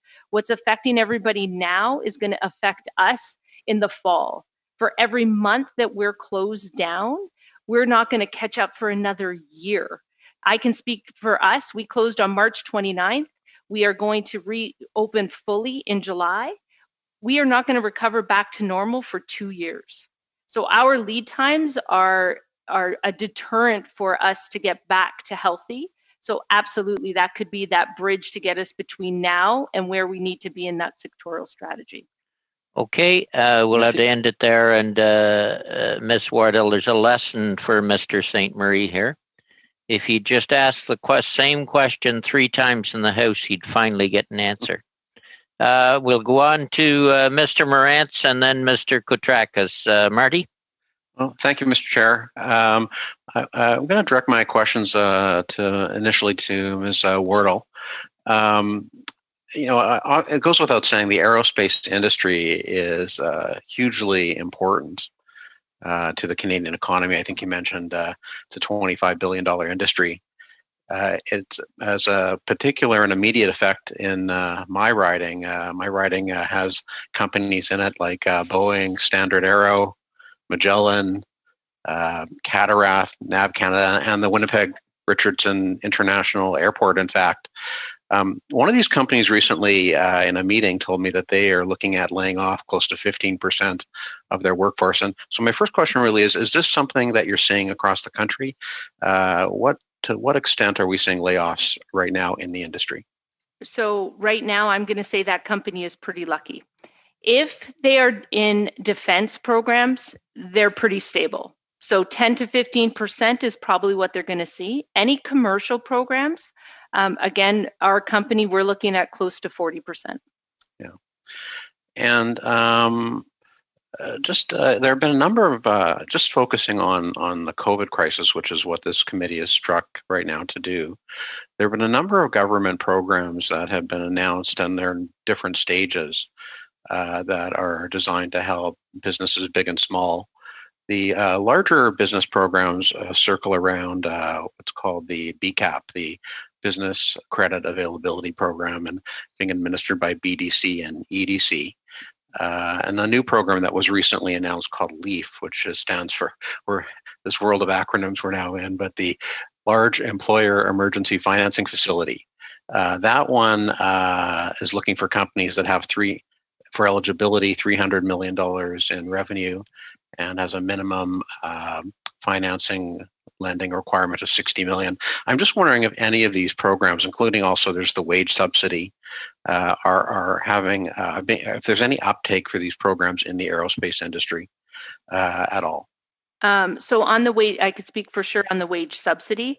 The fact that the government has extended to August has been a great relief for a lot of aerospace companies. Again, due to those long lead times, we're not going to see some of the effects of what's happening to us until the fall. So we appreciate the government extending till August. We're hoping that that's also going to extend out into the fall timeframe, and that's what we just see right now. The other programs, we haven't been able to talk to our members in extent. I know my company can't take advantage, again, because we're owned by a company outside of Canada. So we're still going through some red tape there, but we haven't had a chance to talk to the other companies to see if they can take advantage yet of some of those. But a lot of our companies that are in the AIAC are small to medium enterprises. So again, that LEAP one won't work. Yeah. Okay, I appreciate that. I think I want to turn actually to Mr. Greenspan for a second, if I might, if I have time, Mr. Chair. You do. You got 2 minutes. So, Ms. Greenspan, just out of curiosity, because I know you've written extensively about the 1990s and Paul Martin and Jean Chrétien and that era.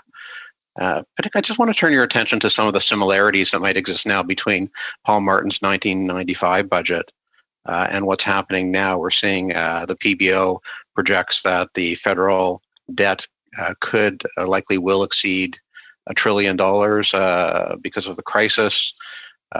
We had the governor of the Bank of Canada here, and the PBO also saying that they believe interest rates are going to rise. We see debt to GDP ratios that are approaching rivaling what Finance Minister Martin was dealing with in the 1990s.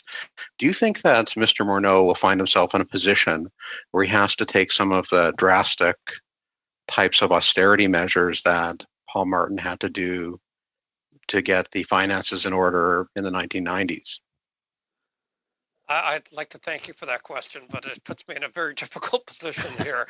I will tell you what I can in terms of the comparisons. Certainly the debt to GDP ratio by 1995 was higher than what we're seeing now. It was approaching 70%. It was 67, 68% on a federal level. Interest rates were much higher, so the debt was pushing out. I remember between 1994 and 1995, $6 billion of spending moved from what you could call good, purposeful spending to paying more debt, most of it outside the country, to foreigners. $3 billion was because of a rise in interest rates, and $3 billion was because the stock of debt had gone up about $40 billion. So I think that in that way, we're working off a base that was much more damaged than we are so far in this situation, even with the PBO projections, which say the debt to GDP will go into the 40s.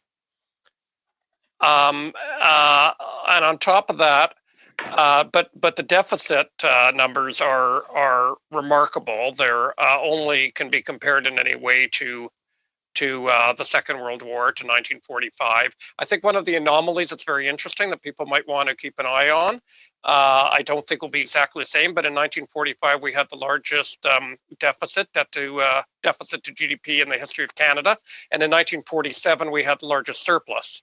So in a situation that may be a one-time affair, there was a capacity to turn it off fairly quickly.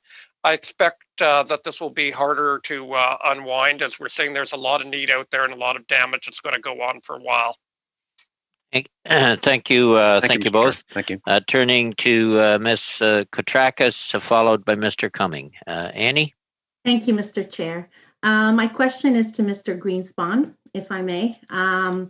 Even before the COVID-19 pandemic, traditional news media had experienced declining revenues, with many publications being seriously downsized or closing altogether. This has clearly affected the ability to carry out informed journalism that is essential to the functioning of our democracy. I'm sure you will agree to that. COVID-19 has accelerated the negative impact on the news media at a time when we need objective, fact-based journalism to keep citizens well informed. At the same time, some people use social media to spread disinformation. What actions or roles should the federal government take to address the spread of this disinformation around COVID-19 and other serious policy issues? Well, thank you for the question, and I can say to start with that we have just done a report on disinformation in health and science disinformation that we have not published yet, but will publish and have a webinar on June 11th on that question. I don't think that there's anything unique to these forms of disinformation. It doesn't matter whether you go through a public health door or a harm to democracy door or a public safety door. You end up with the same issues, which comes down to, I guess, responsibility that that platform companies should have or not have for their content. There's two arguments, two models. One is that they're the telephone company and nobody interferes with telephone calls or tries to regulate speech. The other is that they are a publisher. And I would subscribe to the second view for sure. And they do similar things to what an editor does, except algorithms do it rather than humans. They decide that you will see something different than I will see, for instance. That's an intervention in the process that doesn't occur on the telephone. When I was editor-in-chief of the Globe and Mail, the publisher, the proprietor, and I were responsible legally for every image, every word that was in there for defamation purposes, for hate speech, for obscenity, for whatever laws that might be applicable. And it seems not unreasonable to me that platform companies should have those same responsibilities for being legally responsible for what appears on their sites. As well, of course, as I mentioned, we're seeing competition law try to force them to pay for content that they use. We'll see how successful that is, but that's being attempted in Australia and France and in various ways. In the Shattered Mirror, which was our report that you're obviously familiar with, we suggested that as in cable and television, as money moved from the producer to the distributor, there was a policy that came in to try to rebalance that, and a 5% levy on revenues was placed on cable and satellite companies that went into a fund to help pay for production. And that seems to me not an unreasonable model to be exploring again. So I think there's a series of remedies which we continue to explore, and I would urge parliamentarians and governments to as well, because as you say, a society that Jim Balsillie said to me a couple of years ago that he felt that the disinformation problem was even worse than climate change problem. And he said that because you can't even have a debate about climate change if you don't have good information to start with. So I think that's the base and the foundation of public debate and political discourse, and we need to clean up those pollutants. It's a great segue into my next question to you, Mr. Greenspan. So what role do you foresee the decarbonization of our oil and gas industry playing in Canada's economic recovery following COVID-19? And what investments do you think that we should be making in the near future to ensure that we are taking the lead on lowering carbon impacts? Yeah, well, As I said in my comments, I mean, you know, it's clear that there's an energy transition underway, and it's clear that energy transitions historically take many years to occur. It is going in a single direction, and government needs to, I think, probably accelerate that direction. I refer to the low sales of electric cars in Canada, for instance. Government did introduce a subsidy, the federal government, to that last year. I think, you know, it wants to push on that front. In the meantime, if we're serious about meeting our targets, and if demand still exists for oil, we will have to clean up that oil, and we will have to form some kind of partnership.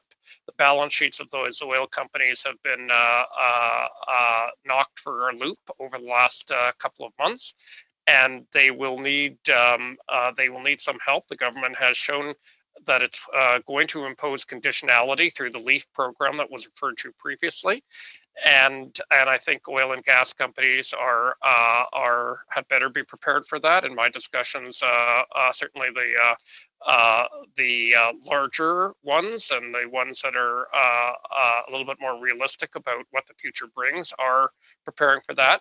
And then there's a series of investments. I don't want to be picking which technologies win, which technologies are best. I spoke about carbon capture, which seems an obvious thing. There's a lot of interest in hydrogen, a lot of interest in taking apart hydrocarbons and their hydrogen parts and their carbon parts. And I think there's a lot of promise out there. If we're going to export, we're going to have to export clean barrels of oil. And if we don't want to destroy our balance of payments, we're going to have to export. So we have to bring those things together. Okay, thank you for that, Mr. Cumming, followed by Mr. Fragiskatis. Mr. Cumming. Well, thank you, and thank you for all the witnesses for appearing today. I want to focus my questions with Mr. Bloomer. We had previously witnessed the Governor of Bank of Canada talking about the importance of the resource sector and energy sector, not only before COVID, but to participate in the recovery of Canada, because we're certainly going to need it with the level of spending that we have. From your perspective and the people you represent, how important is this industry to help Canada with its recovery and to fund a lot of the programs that you're hearing about on this call today? Thank you very much. Can you hear me? Okay. Sure can. That's great. Thank you for the question. I can't underestimate how important the resource sector in general and the oil and gas industry in particular are going to be for driving an economic recovery for Canada. And I think we need to think about the oil and gas industry in a broader way. We have an industry that produces oil, that produces and makes transportation fuels for aircraft, boats, cars, and so on. And that's going to be the case for the foreseeable future. So if we need to get things done, we're going to need that energy. The second thing is natural gas. Natural gas is a building block for economies across the globe, and LNG is a very important component of that.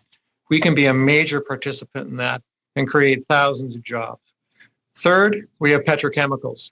There's tens of billions of dollars of petrochemical facilities that can be built using the feedstock that Canada has.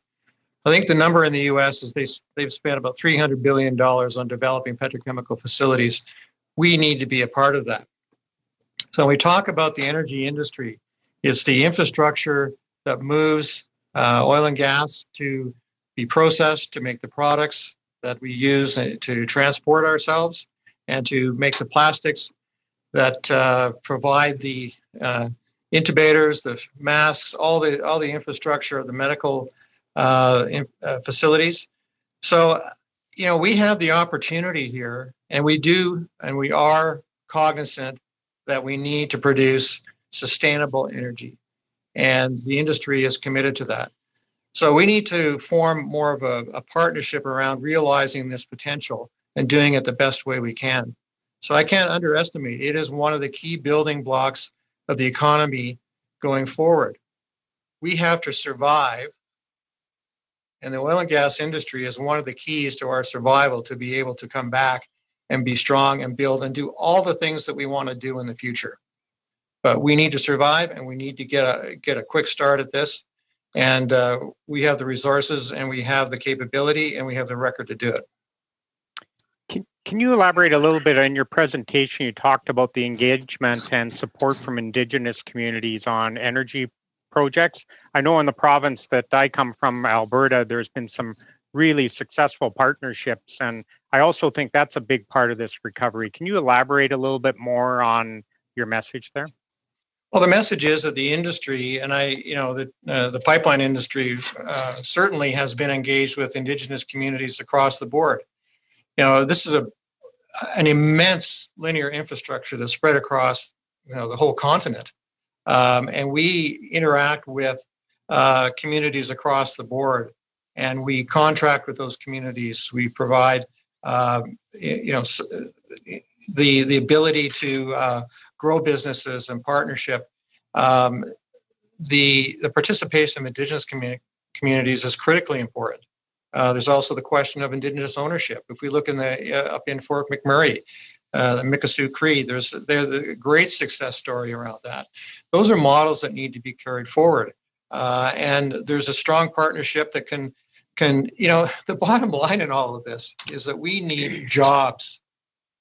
I've heard across the board today, the number one thing is we need to get jobs and economic development going. We need to create jobs. That should be our number one focus going forward. And that includes Indigenous communities across the board in every capacity. So if that's the case, and you've said that there will be a market for these products over at least for the midterm, would you say that it's important to have additional access to market? And one of the things that I've proposed is a private member's bill to repeal certain restrictions on shipping off the West Coast, which would allow that access, deepwater port, and that access to markets. Is that important to your members, and would that and important to those communities in an indirect and direct way as well? Well, I think it's important to those communities in an indirect and direct way. It is definitely, the world is going to need the energy that we have for a long time to come, and that does not discount or diminish or in any way disparage the fact that we are evolving our energy portfolio over time. And I think that's going to happen anyway. But we need, as I said in my comments, we need to be the first MCF of natural gas and the first barrel of oil that gets consumed because we produce it in a sustainable way. That has to be our calling card, and that has to be our leverage. And we have the ability to do that. Okay, we'll go on to Mr. Fragascatis and then a short question from Mr. Brunel de Zepp. Peter? Thank you very much, Mr. Chair. Thank you to the witnesses. My questions will be to the YMCA and Mr. Dinsdale. Mr. Dinsdale, thanks very much for your continued advocacy for the not-for-profit sector. We've heard from Imagine Canada as well, and other not-for-profit advocates in the past few weeks. I do want to ask you about the Imagine Canada ask, as a matter of fact, though. The estimate that I'm running on, and it's the estimate that's been brought to this committee in the past, puts the value of the wage subsidy program and the commercial rent assistance program at over $4 billion for the not-for-profit and charity sectors. But the sector, through Imagine Canada, has asked for $6 billion in support of a stabilization fund, as it's put it. I know that ask was significantly higher in the past. We did hear recently that ask has been reduced to $6 billion. What, in your mind, what other costs would be captured by this if it's not rent, if it's not wage support, because of the existing programs that would help with that? What would a stabilization fund go towards, and over what time frame would you need this support? Yeah, thanks for the question. We asked our YMCA specifically about what they needed. And Imagine Canada has their own economists. They've run their numbers, which is why a subset of us, including the Boys and Girls Club, United Way, and ourselves, talked about what national federations need in order to survive the pandemic. we have 30,000 staff. We laid off 20,000 staff at the start of the pandemic. With the wage subsidy, we've hired back about 40% of them. And the reason the uptake has been slow is because of the attestation requirement. Makes our chief financial officers and finance people anxious about the numbers and the complexity of applying. And the fact that, there's still no revenue coming in. Our childcares, for the most part, aren't open. Our fitness facilities and community centers are not open. We still have overhead of all those facilities, overhead of the rent. The rent control measure isn't meeting the needs that YMCA's have. They may be meeting other needs. We aren't meeting the needs that we have. So it's actually the ability to have facilities there coming out of the pandemic. There's still costs. Well, there's no revenue coming. There's still cost to operate this infrastructure. And that's what's not being addressed. And that's what sector stabilization is needed for. And you asked the time frame. So we asked our Ys, what does it look like? What do they need? And the 3-month number was $42 million for that network of 1,700 locations. And the 6-month number was double that. And that now there's no summer camps. That challenge is going to be even harder moving forward. I know the sector is very responsible with the way that it allocates funds. But I know taxpayers would also have questions, naturally, as you would expect, about how to ensure value for money, on how to ensure that proper checks and balances are put in place if a stabilization fund was to be supported by the federal government. Do you have any thoughts on that? Yeah, well, we could be fully accountable for any funds that we receive. We would continue to do that. In fact, I think one of the important questions, and maybe it's implied, you didn't ask it explicitly, is how can we ensure that funds of this nature aren't being spent just to prop up failing business models or, organizations that don't. Well, it was my next question, All but right. you anticipate well. Please follow that line of thinking, because I think it's an important point. Or community support. So I think I'll give a real life example. We had a YMCA in Western Canada last year, so it's not in the pandemic, but it's the example that was having problems with their operating model. We actually worked with the board to shut them down. So we put our own CEO in there. They worked with the board. They sold the asset. They paid back debt. But they had really important childcare services in that community. We partnered with the neighboring YMCA to take over the childcare program and make sure those essential services weren't lost. The issue in the pandemic will be if we lose a facility because of cash flow issues, those services will be lost. We don't have time to put people in place, to liquidate assets slowly, to renegotiate contracts. They'll simply shut their doors and go bankrupt. And that's exactly what we're trying to avoid. And that's why something like the sector stabilization is required. We had about $60 million a month between childcare and HFA or health, fitness, and aquatic fees coming in. That's essentially zero now. And all the overhead remains. So we're working hard to make sure we don't lose those facilities. You talked about childcare, Peter. I wonder if you could speak to that and how daycare closures have impacted your clients. I know you spoke about childcare in a different context, but obviously this is a critical issue right now in the crisis that is COVID-19. And, so we're being there for people that need to go to work, essential care workers, keeping Ys open in really challenging business environments. It costs so much more to serve a third of the kids than it does. You have all the same overhead with the facilities and the people coming in, but to continue to serve critical care workers. So as we grow this out, how do we make sure it's there so people can go back to work more broadly? There'll have to be different facilities set up in terms of their how many people they have at a time, personal protective equipment. It's going to cost more money to get the workers in there. It's because there's more overhead. So we have subsidized childcare. You get so much, you can only pay your workers so much. So I think with childcare, in order to grow it out and expand it in a time post-pandemic, is going to require targeted investments. I also know that some of the bilateral agreements with the provinces are up for renewal. I think one of the things that could be done to help stabilize that sector is to renew those now in a multi-year way so that we're sure we have long-term business planning in place. Okay, we will have to end it there. We'll go to Mr. Brunel de Sepp, and we'll have to wrap it up with Peter. As always happens in a panel of 7, we run at a time. Alexis? Merci, Monsieur le Président. Well, thank you very much, Mr. Chair, and I thank all our witnesses, and I thank the translators as well, and technical support from the House. You're doing excellent work today. My question is for the Friendship Centers. Now, earlier, you said that the COVID crisis is having an impact on your mission, a very significant impact. Many other challenges remain for the Friendship Centres now. Can you say a few words about the different situations, the difficult situations that you need to deal with and that you deal with on a daily basis on the ground?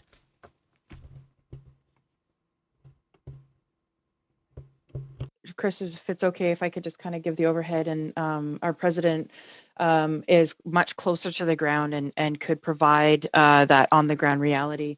I just wanted to chime in on the charitable sector, just supporting what Peter Dinsdale has said from the YMCA.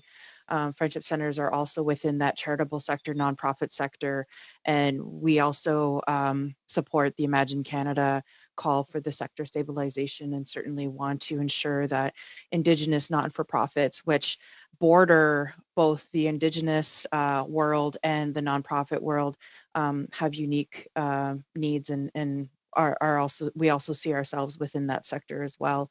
And I think there's a few things on the scrutiny side, certainly from Indigenous nonprofits. We have huge scrutiny for the 375 million that we're getting questions every day. So, definitely I look at that. I look at what the government and what municipalities are saving by propping up the sector and ensuring that we're covering off the most vulnerable. We're covering off the people who otherwise would have no other place to go, which may drive off costs in other places. And we also have community trust and accountability, which is our our anchor. If we don't have the trust and accountability to our communities, then we wouldn't even have that same trust or accountability from our funders. So the challenges, I think, are vast, and I think our president, who works with our Friendship Centres every single day, would be able to speak more, would speak better to those on the ground realities. Thanks, Jocelyn. So I think a couple of just specific points I've said in other committees over, I think my first committee was probably with Peter when I was much younger. But in Saskatchewan, for example, our infrastructure deficit before COVID-19 was $57 million. What kind of economic driver could that be for 11 different communities in Saskatchewan if that deficit was met just in its current reality? What could it look like if we planned those infrastructure measures to future-proof situations like this? We already have Friendship Centres who are literally testing sites in northern Saskatchewan. And so if we actually purpose-built and purposely drove infrastructure investment on the ground using networks that exist, whether they're the Y or Friendship Centres or whoever, it's automatic investment in, for our case, 97 communities across Canada where they already majority own their properties. When it comes to reality for what we deal with every day, I will quote a young person who responded to our youth survey that we put out that said, as a former young person in care, it's extremely hard because I don't have a family to go home to. My foster parents can't take me, and I am currently stuck in a shelter for the remainder of this crisis. That's just one small reality that we hear 97 times in 97 communities all over the country. So when we come here, we are not just talking about the economy, we're talking about how Canada is investing because we are seeing people dying. It is not just about the future economy. It is literally about how we can help the economy, but also keep people alive. Okay, Peter Julian, we'll let it go to you for the last question. Thank you. Thank you very much. And my last question is to Ms. Noble and Mr. Roma. Thank you for representing parks and recreation sectors across the country. In my cities of New Westminster and Burnaby, the recreation facilities have been turned over to assist with the growing homelessness crisis. The Bill Copeland Arena in Burnaby is now a homeless shelter. In New Westminster, right across from the local civic arena, we also have a new homeless shelter that is put into place. So we're trying to use those facilities. But it strikes me, in addition to what you're requesting, that the wage subsidy applying to municipalities would make a big difference. Can you tell us if the wage subsidy applied to cities and towns and villages so that parks and recreation facilities could be financed, would that make a difference as well? Thanks, Mr. Julian. And yeah, one of the challenges is there has not been the programming named to date as something municipalities can tap into. And so that's just one example that, yeah, it would for sure be helpful because they're not able to tap into that. Folks have been laid off, not to mention that students won't be hired. And that creates a scenario where it's going to take that much longer to get up and running. I think when the restrictions lift, the public's going to be very interested, parents, seniors, to get back into sport in their community. And the scenario of municipalities not qualifying for it just makes that process slower for us to get rolling when the time comes. Okay, thank you. I do have one question for Food Processors of Canada. Denise, you are a big part of the economy and a key cog, if I could put it that way, of the food supply chain. You and I know you mentioned the expenses in terms of the processing plants themselves on PPEs, but in your remarks you talked about the need for liquidity. Actually, I think you were saying beyond your own food processors, up the supply chain in terms of the capital for so that you had some assurances that you'd be paid for the products you sell further up the food chain. Do you want to expand on that a little bit? It's a big system. Expand on that if you could. Sure, and thank you very much for that question. Currently, we're seeing a shortening of payment terms now being requested across the board, especially in the food distribution side of the business.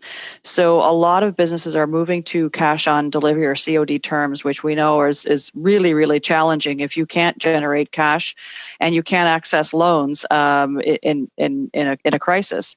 So what we're really trying to do is inject working capital where we think it can do the most good in the total supply chain. So I'm not asking for, with respect to liquidity, a direct question or a direct ask for food processors, but really where the working capital is badly needed is in independent restaurants. And you're absolutely right. In injecting working capital there, we are going to help a lot of small business owners. A lot of these businesses are very relevant for their small communities, but in turn, what it's doing is shoring up our receivables so that we don't have to use COD terms to ensure that we get paid. So again, we've taken a complete and total supply chain view, and this is one link in that important food chain that we think we can remedy and ensure that we don't have food shortages, as well as calling out the warning, if you will, for severe price inflation if we don't start to remedy this. Thank you. Okay, thank you for that, Ms. Allen, and to all the witnesses. We've had quite a mix of presentations across the panel here. I think it shows how complicated the economy is and how it works, and there's so many component parts. So with that, I want to thank all the witnesses for making their presentations, for diligently answering our questions, and for your interest in today's panel. With that, for committee members, we'll see you on Thursday, or I guess we'll see you in Parliament tomorrow, but we will see you at Finance again on Thursday. Meeting adjourned. Thank you again.